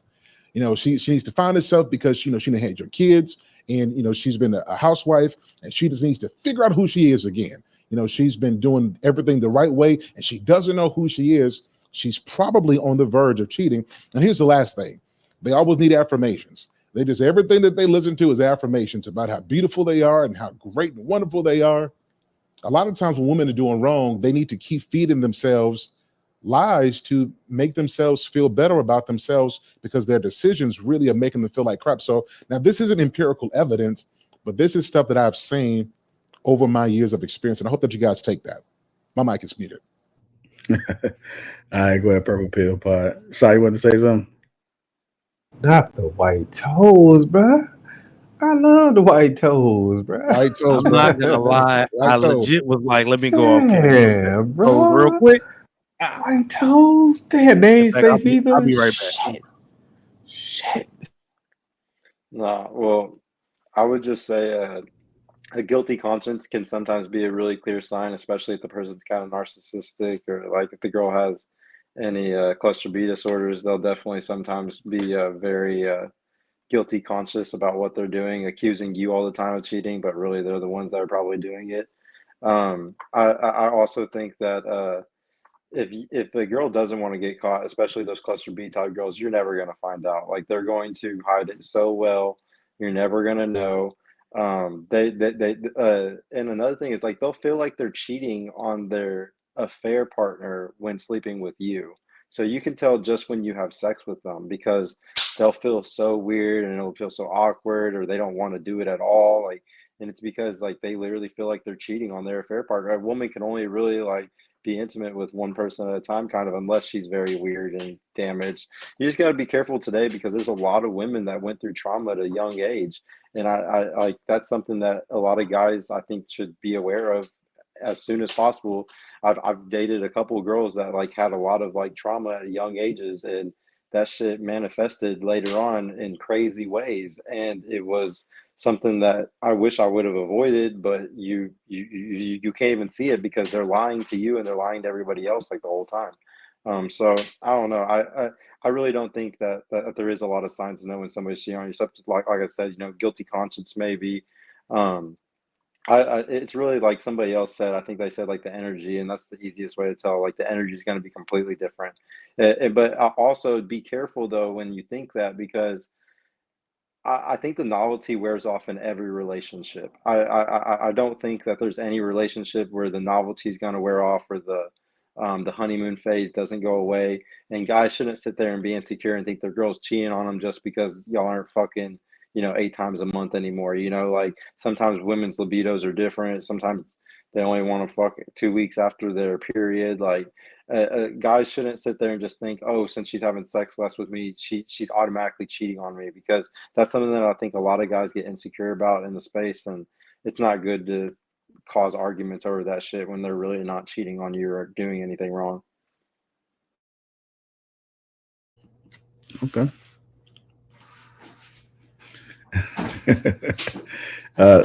Sugar Mike says, do white tips count? Sorry, Those are the worst. Sorry to report that, but the French manicurists don't do it. the French manicures mean that they're on the brink of hoism, but it doesn't mean that they're quite there. Full white polish does, though. I think that the sex part of it, I think that is more of a clear sign than anything. If it reduces dramatically and there's no medical issue, because if a woman is really feeling good about you, then she's going to desire you. She's going to want to please you, and once that starts to fade, then you're going to run into some issues. She might just be going somewhere else if it just comes out of nowhere, like where she just wants to stop. Because again, like we were both saying, it's like they're not going to want to share that. It'll be like, because they'll have two dudes, but they're going to give one of them much more than they give the other. Like they'll just give you just enough to keep it to where they're saying they're doing it right, barely making it, just marginal effort, right? And the other guy, she's going to feel really good about and be popping it and doing anything for him, because that's if a female is really into you, she's going to make sure, even if she can't do certain things, she's going to improvise. I promise you, if a woman feels a certain way about you, she's going to do whatever it is in her power to please you. I'd like to add this other thing as well. So even though what I'm saying is kind of humorous, there is some truth in it, but here's another thing, two things rather. So a woman has to be secure within herself. Insecure women cheat. Now, my older brother told me something when I was younger that it didn't make sense until I was older. Like, I think I told y'all that I can give y'all all the information. Y'all got to become members of the Lapeef Network to hear what I'm getting ready to say. I'll say this at a different time. But he was telling me that insecure women, it ain't just always the pretty ones, it's the insecure ones who cheat. So if your woman, let's say you are elevating and you're being exposed to more career-wise, money-wise, and she sees you're getting a different level of attention, well, sometimes a woman who's not leveling up that in that way as well can be insecure, and she'll go find a lesser man to feed her on the level she's on now.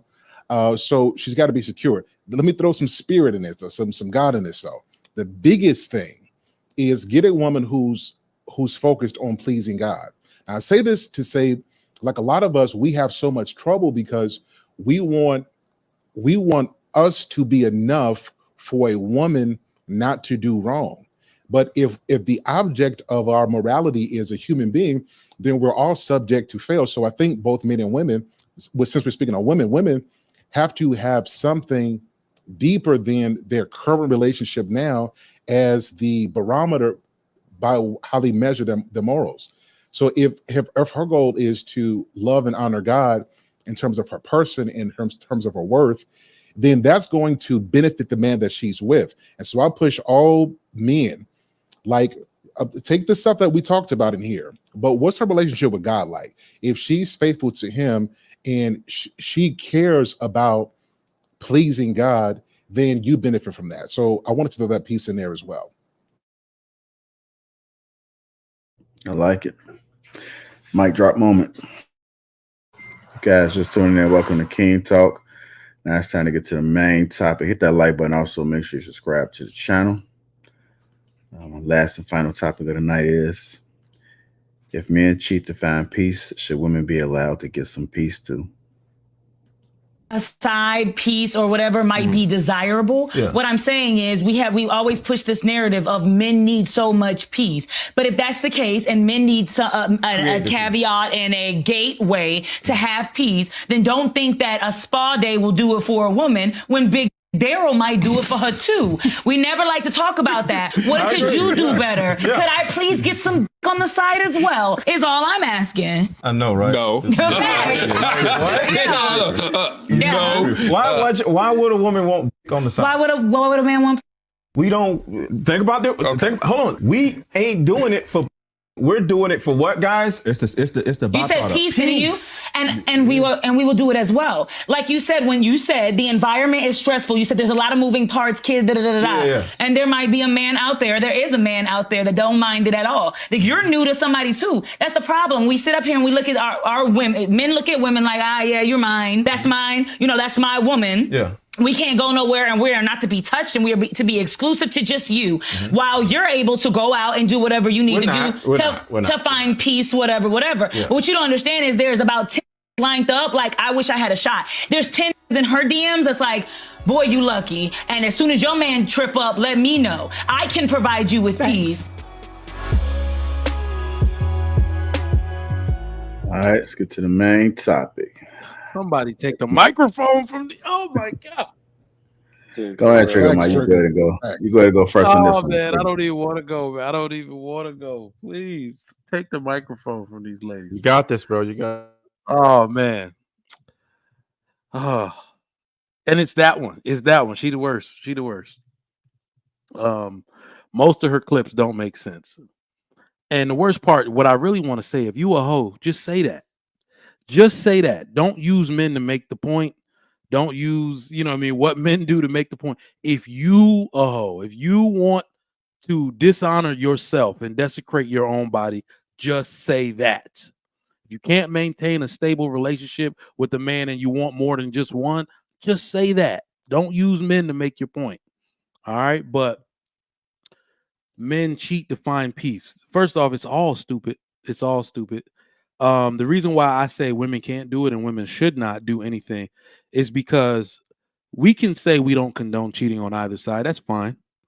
But realistically, are you going to, like I said, damage your virtue? Are you going to devalue yourself for sex?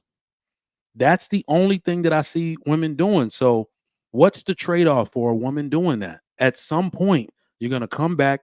You're going to want your virtue back. You're going to realize that whatever you did left a stain on you, and the men that took your body were the only ones that got anything from it. Okay, so these ladies, they pretend to be able to do things in a carnal nature just like men do. But remember, men are the ones taking from you.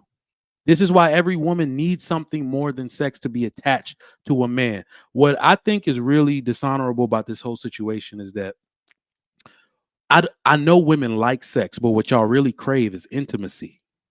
And you use sex as an outlet to try to achieve that. Because remember, we climax as men over 90-some% of the time. Trev Smooth corrected me last time. How many? How often? Trev Smooth, do we climax? Yeah, you're right. You're right. You're in the, it's in the high 90s. Yeah, not over 90-something% of the time. It is guaranteed. So when we are doing it to fulfill our needs, we are doing it to get a guarantee. But women don't get that same guarantee from desecrating their body and lowering their value. So are you going to take a chance to ruin your marriage, ruin your relationship, leave your kids with behavioral issues after y'all split up just so you can get some side nigga dick? I don't think it's a good trade-off for women to be teaching that. That's all I got. Go ahead, sir. Yeah. I might need a minute. Because I didn't know that there was stats on successful. Hello. Can you come back to me? They have it for men and women. Yeah. If you can come back to me, Jared, I need to get this map out real quick. Personally, I'm at 99.98. I can sniff it. Hey, I'll be quick. I agree with Mike. Everything Mike said was on point, man. It sounds like she is promoting whole culture. The answer to men going out doing that thing is not for women to also do that. It's for nobody to do it.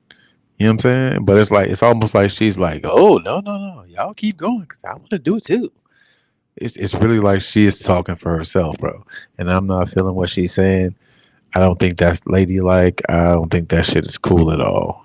It definitely sounds like, and I've never even said this term before. It sounds like whole culture to me. Yeah. Go ahead, Purple Pill. This shit is horrible, dude. That was so bad. This whole blank slateism, like where women think they're the exact same as men, it's really starting to drive me crazy. Like the more you open your eyes to reality and see the world and see that everybody is seeing this as men and women are the exact same, it really you understand the root of all these issues goes back to that. This blank slateism ideology that's being pushed through psychology and being pushed through college campuses. It's destroying everything. And this woman, like the reason why, like, and I'm not even condoning doing it. I don't even think that guys should go cheat for peace either. I disagree with that. But the biggest flaw in this is that whenever she gets mad and says, I want to go do the same thing as you because you want to go do that, she doesn't even understand that her own sexuality, like when she goes and does that, it's not even close to the same. Like the way that, like, the emotions that she has for the other person and the emotions that she's gonna have for her ex afterwards, it's not going to be the same. Women are so caught up with trying to be masculine and trying to compete with men in so many categories in the world today, they don't even understand their own psychology anymore. They don't even understand that in their own brain chemistry that feels weird or unnormal to them. But but they're so trying to just compete with men, and then they project the fact that they know that if they go sleep with another guy, it's a really big deal. And they project that on the guy when sometimes the guy can go sleep with another girl and it's like taking a piss and you're coming back. I'm not condoning it, but I'm just saying it's two completely different fucking things. And so when women spew this garbage, it just teaches women the same shit that men and women are exactly the same. We can both go have sex with other people and it's not going to affect relationships at all. Like, it's the exact same. And that's just wrong. Like, I'm not condoning the cheating, but I definitely think there's instances where a man might be forgiven, but a woman will never be fucking forgiven in my eyes. All right, go ahead, Trash Smooth. Yeah, I was just peeping the stat. There's a couple of them here listed, but it's pretty much a consensus that every single one that listed men say it's in the 90s, and women that are stated to do it about 39% of the time, as far as always, right? So for the women that claim it always. So here's the flaw in what she said. The major flaw. It's even in a question.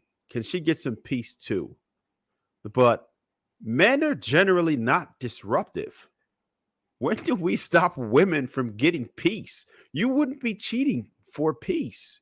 You would just be cheating because you just feel like being a hoe out here.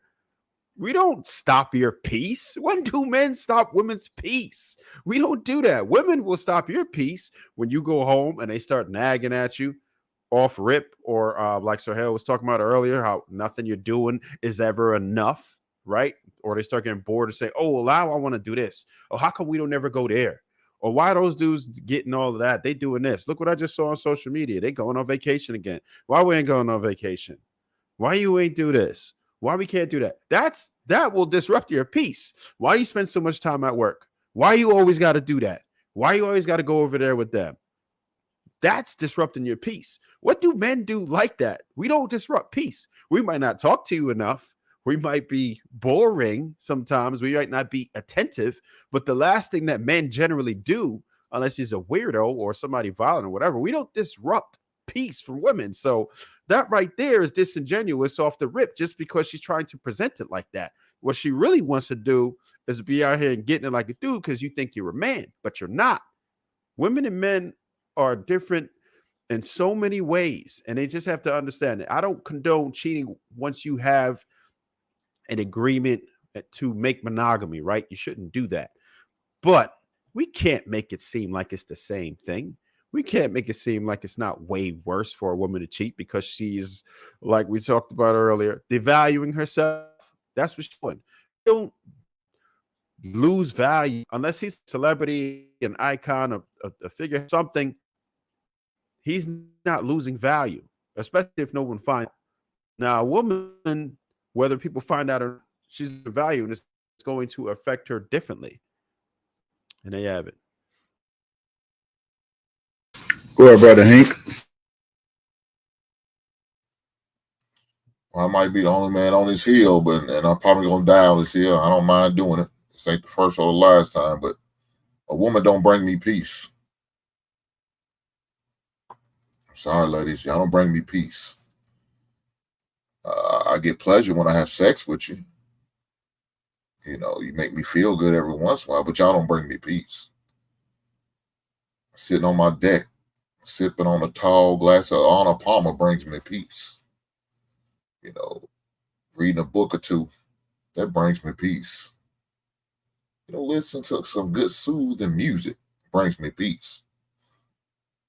But a woman, she don't bring me peace. She brings me chaos at times. I don't need that, but, you know, I gotta love them. But as far as man, she needs to find peace. Yeah, it don't make sense to me. Look, I'm not gonna cheat if I'm getting a steady flow of ass. If I'm getting a steady flow of ass, I'm not gonna cheat. I'm not gonna step out. I'm not gonna do anything like that. But as soon as that flow of ass stops, well, now I may get tempted. I might have to get a wondering eye. I might start asking this question: what's going on? Why is the flow of ass being cut off? What's happening? What can we do to fix this?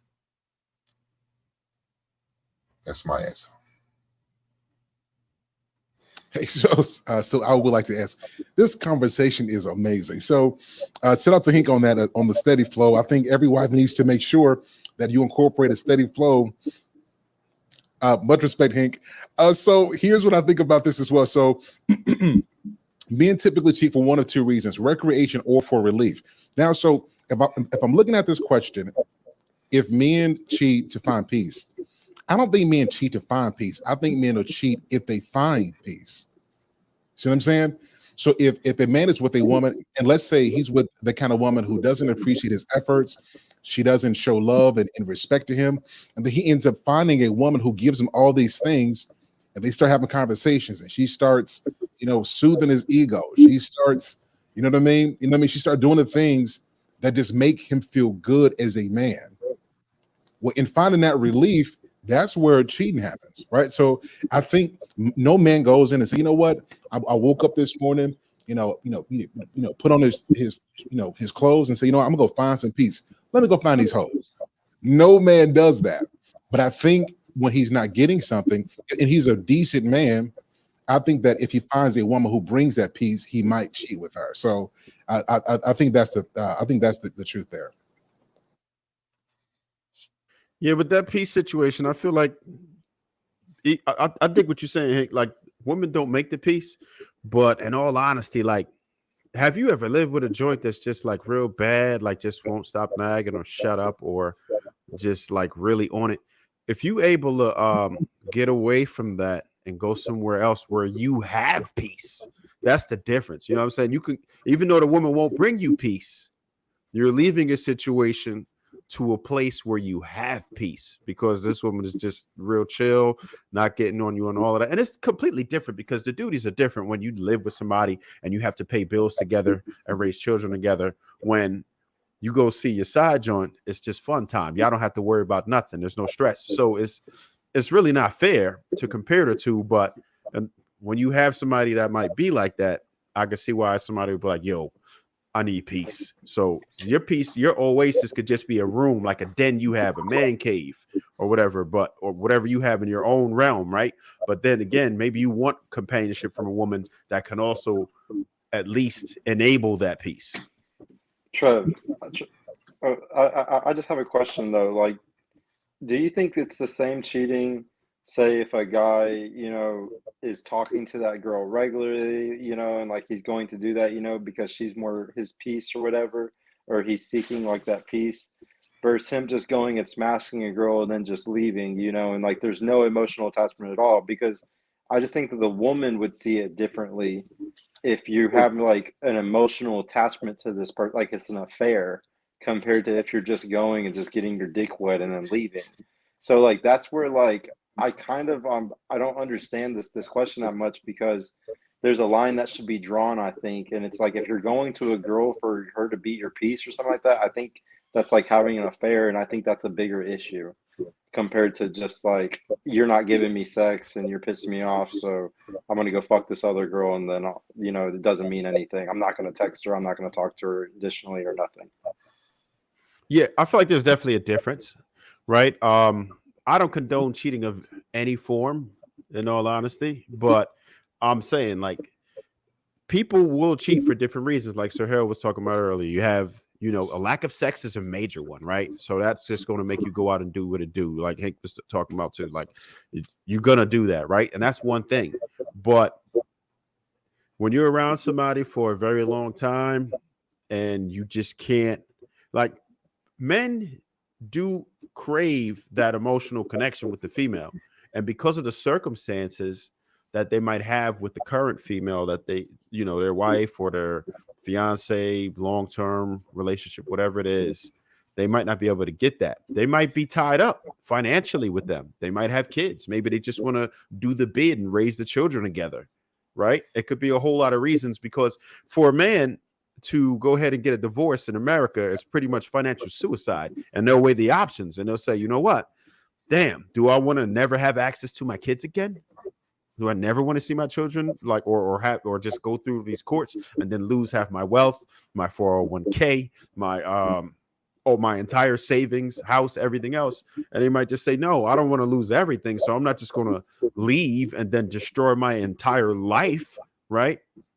And not see my children again. Or I could just go ahead, slide over here, do what it do, and still keep the situation and bear with it as long as they can. And a lot of men find themselves in that situation. I don't condone it. I think it's still wrong, but I'm just trying to break it down because we're asking for the reasons why men really go ahead and do that for the peace. Yeah, but I don't see how cheating's gonna bring you peace, because I know none of you guys have never done it, but I have. I have cheated, and I'm not proud of it, but I have. And it brought me stress, headaches, gray hairs, and a lot of headaches, trying to cover up lies and deceit and all that shit. So I don't see anything peaceful about cheating. That is 100%. Okay, well, I'm gonna tell you this. I haven't done it in my current relationship, but I have experienced this. You might be with somebody who's rather annoying, and you might just want to get away, right? And you can get that peace from somewhere else if that woman is completely not like that. Somebody you could actually have a conversation with and everything else. Like I said, you shouldn't even be with a woman like that. You probably should just leave, right? But I'm just breaking down a reasoning, not condoning it. I'm just explaining why people do this, because this is a real thing. I know people who do this. I know people who've done this. And like I said, I've had situations where I'm like, man, I really do not want to be bothered with that right now. Yeah. Let me go see what's going on over here. I think both of y'all are right. I was gonna say, I think both of y'all are right, because what it really is that, like, yeah, everybody's done it, you know, before I was married. And really, when people want my spiel on how do you stay married without cheating, you got to now find women to be a hassle. You got to find cheating to be a hassle. That's really where I'm at with it. Women are messy. They're messy as hell, and I don't want the headache, right? So what it really is that when a woman, women are slick, because some women find married men very attractive, and or men who are taken, they find you to be very attractive. The reason y'all can get drawn to each other so easily is because you're looking at someone whom you're only dealing with in one way. That's it. I only know the good parts of you. You're always saying nice stuff. I don't know you outside of work or wherever venue I keep seeing you. We only have good conversations. These are not things to replace a real relationship. You will probably more than likely become just as much of a headache as the woman I currently live with if I start messing with you for real. That is what you actually have to go through to realize it, right? So I'm also with Hink on that side to say, all right, when you start doing it, which, you know, most of us have, oh, you said you just wanted to smash. I was just getting some head after work. Now you calling, you got my phone bright, you know, buzzing in the middle of the night. What the hell do you want? So it does become a hassle after the fact, and it's not a peaceful process at all, because those people, you know, those girls can be just as much trouble. Listen, I'm gonna tell you this. I'll tell you a situation where it works. The other female knows how to play her position. None of that happens, right? If a female knows how to play her position, she's going to shut up if your phone rings in the car. If a female knows her position, she's not going to call you past 8, 9 o'clock at night, because she knows her position. And that's the whole thing. And she's going to give you cooperation. If a female knows her position, she knows what your wife, girlfriend, whatever is not doing, and she knows how to compensate for it. So it can be a very different situation if you have someone who is very cooperative and aware of the situation. Now, if you go out there and then try to lie to your wife and then lie to her, then you're going to start having her text your gangster, start calling you 9, 10, 11, 1 a.m., stuff like that. But if she know her position, it's a different ball game. Go ahead and put the Trev about to get some brothers beat down. About to get some brothers beat down. So let me clarify some things. There was no woman especially not no sister that wants to be number 2 for a long time. So let's be honest about this. So she might be doing right. You know what? Let me take that back. It's not even just black women. I've seen women of all, white women, Asian women, Hispanic women. I've seen them all. No woman wants to be number 2 permanently. So she's gonna do her part in the initial phases, and when she feels like there was still some work she has to do to secure you. But once she reaches that point where she feels like she has done everything right and she should get more, she will absolutely blow up your spot. So Trev Smooth, you know, you my guy. Don't you get these men beat up tonight because they're going to try something. Listen, clarify yourself, Trev. You know what? This is how look, Trev. I'm going to say this. I'm going to say this. In most cases, and I'm not even going to say all, because I know some people who had a side joint that have a tenured with a side joint. So we are going to say that.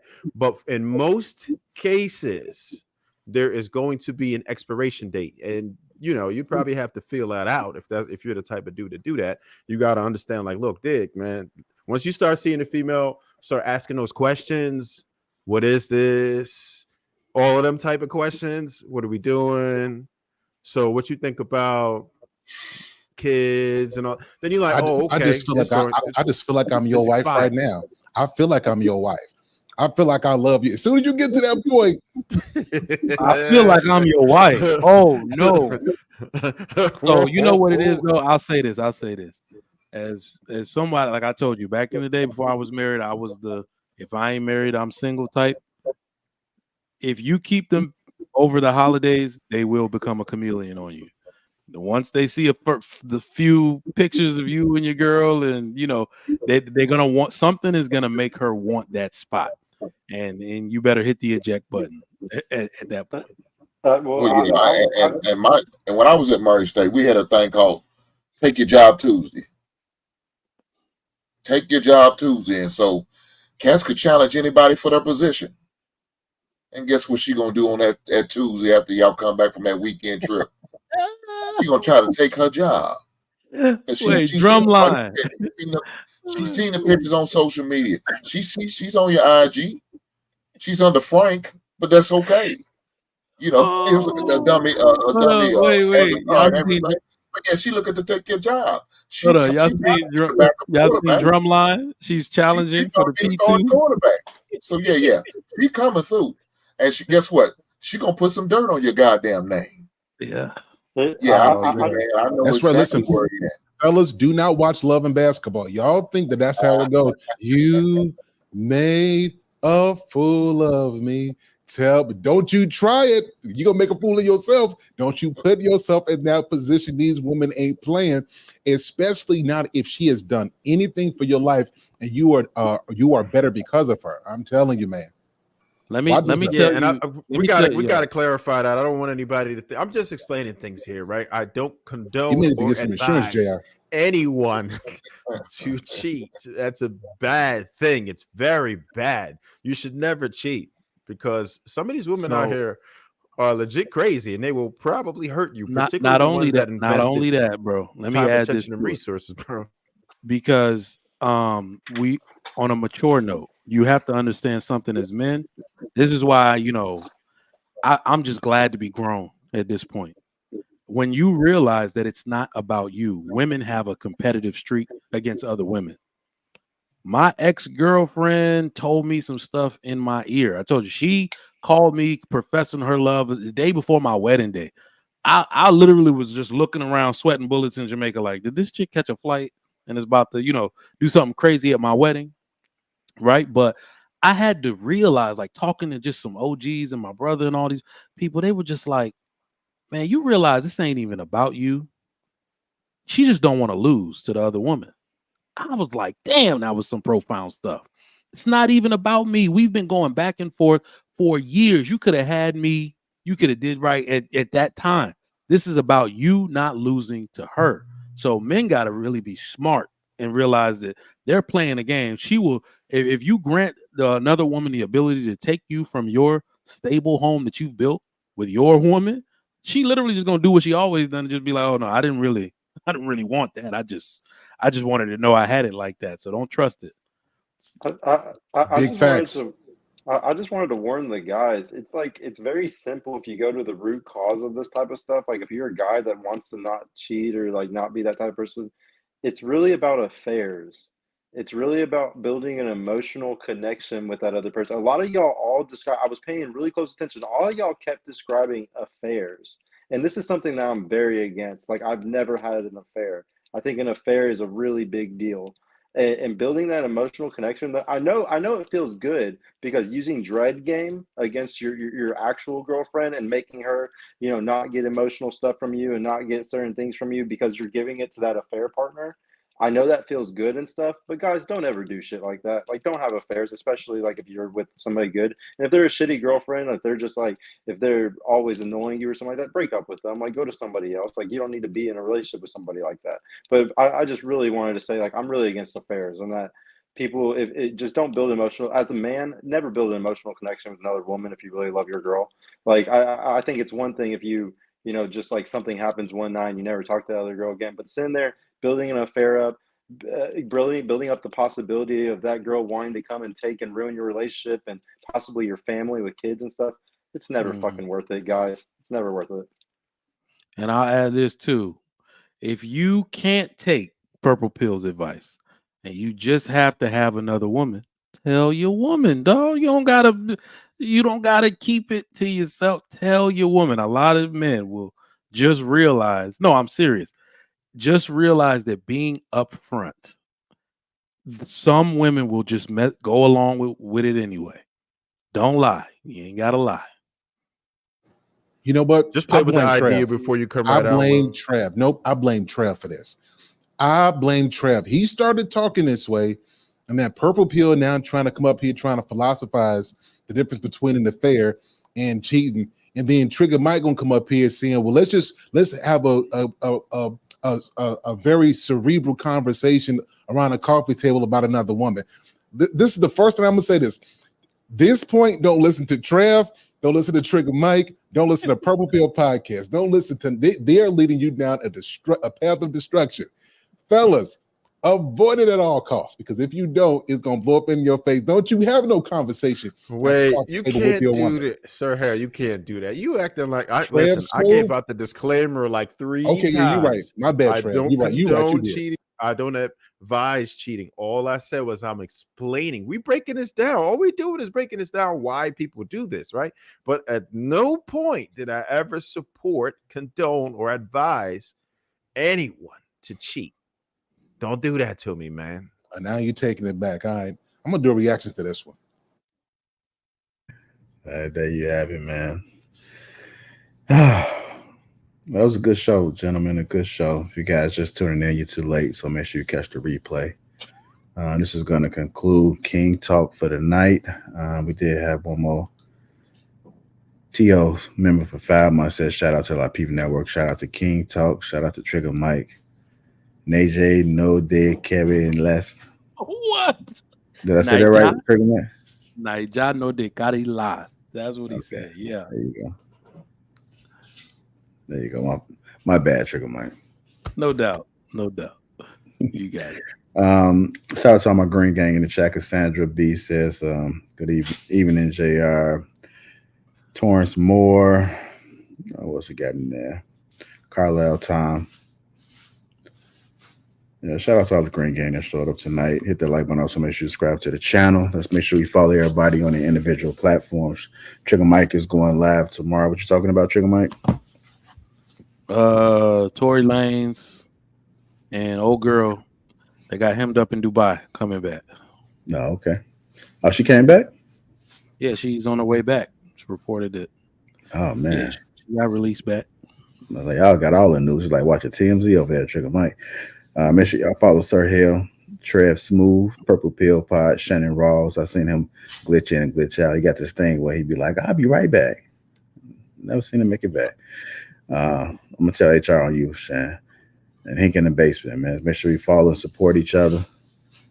Until next time, man, we are out. We're out. Appreciate you, gentlemen. Thank you, as usual.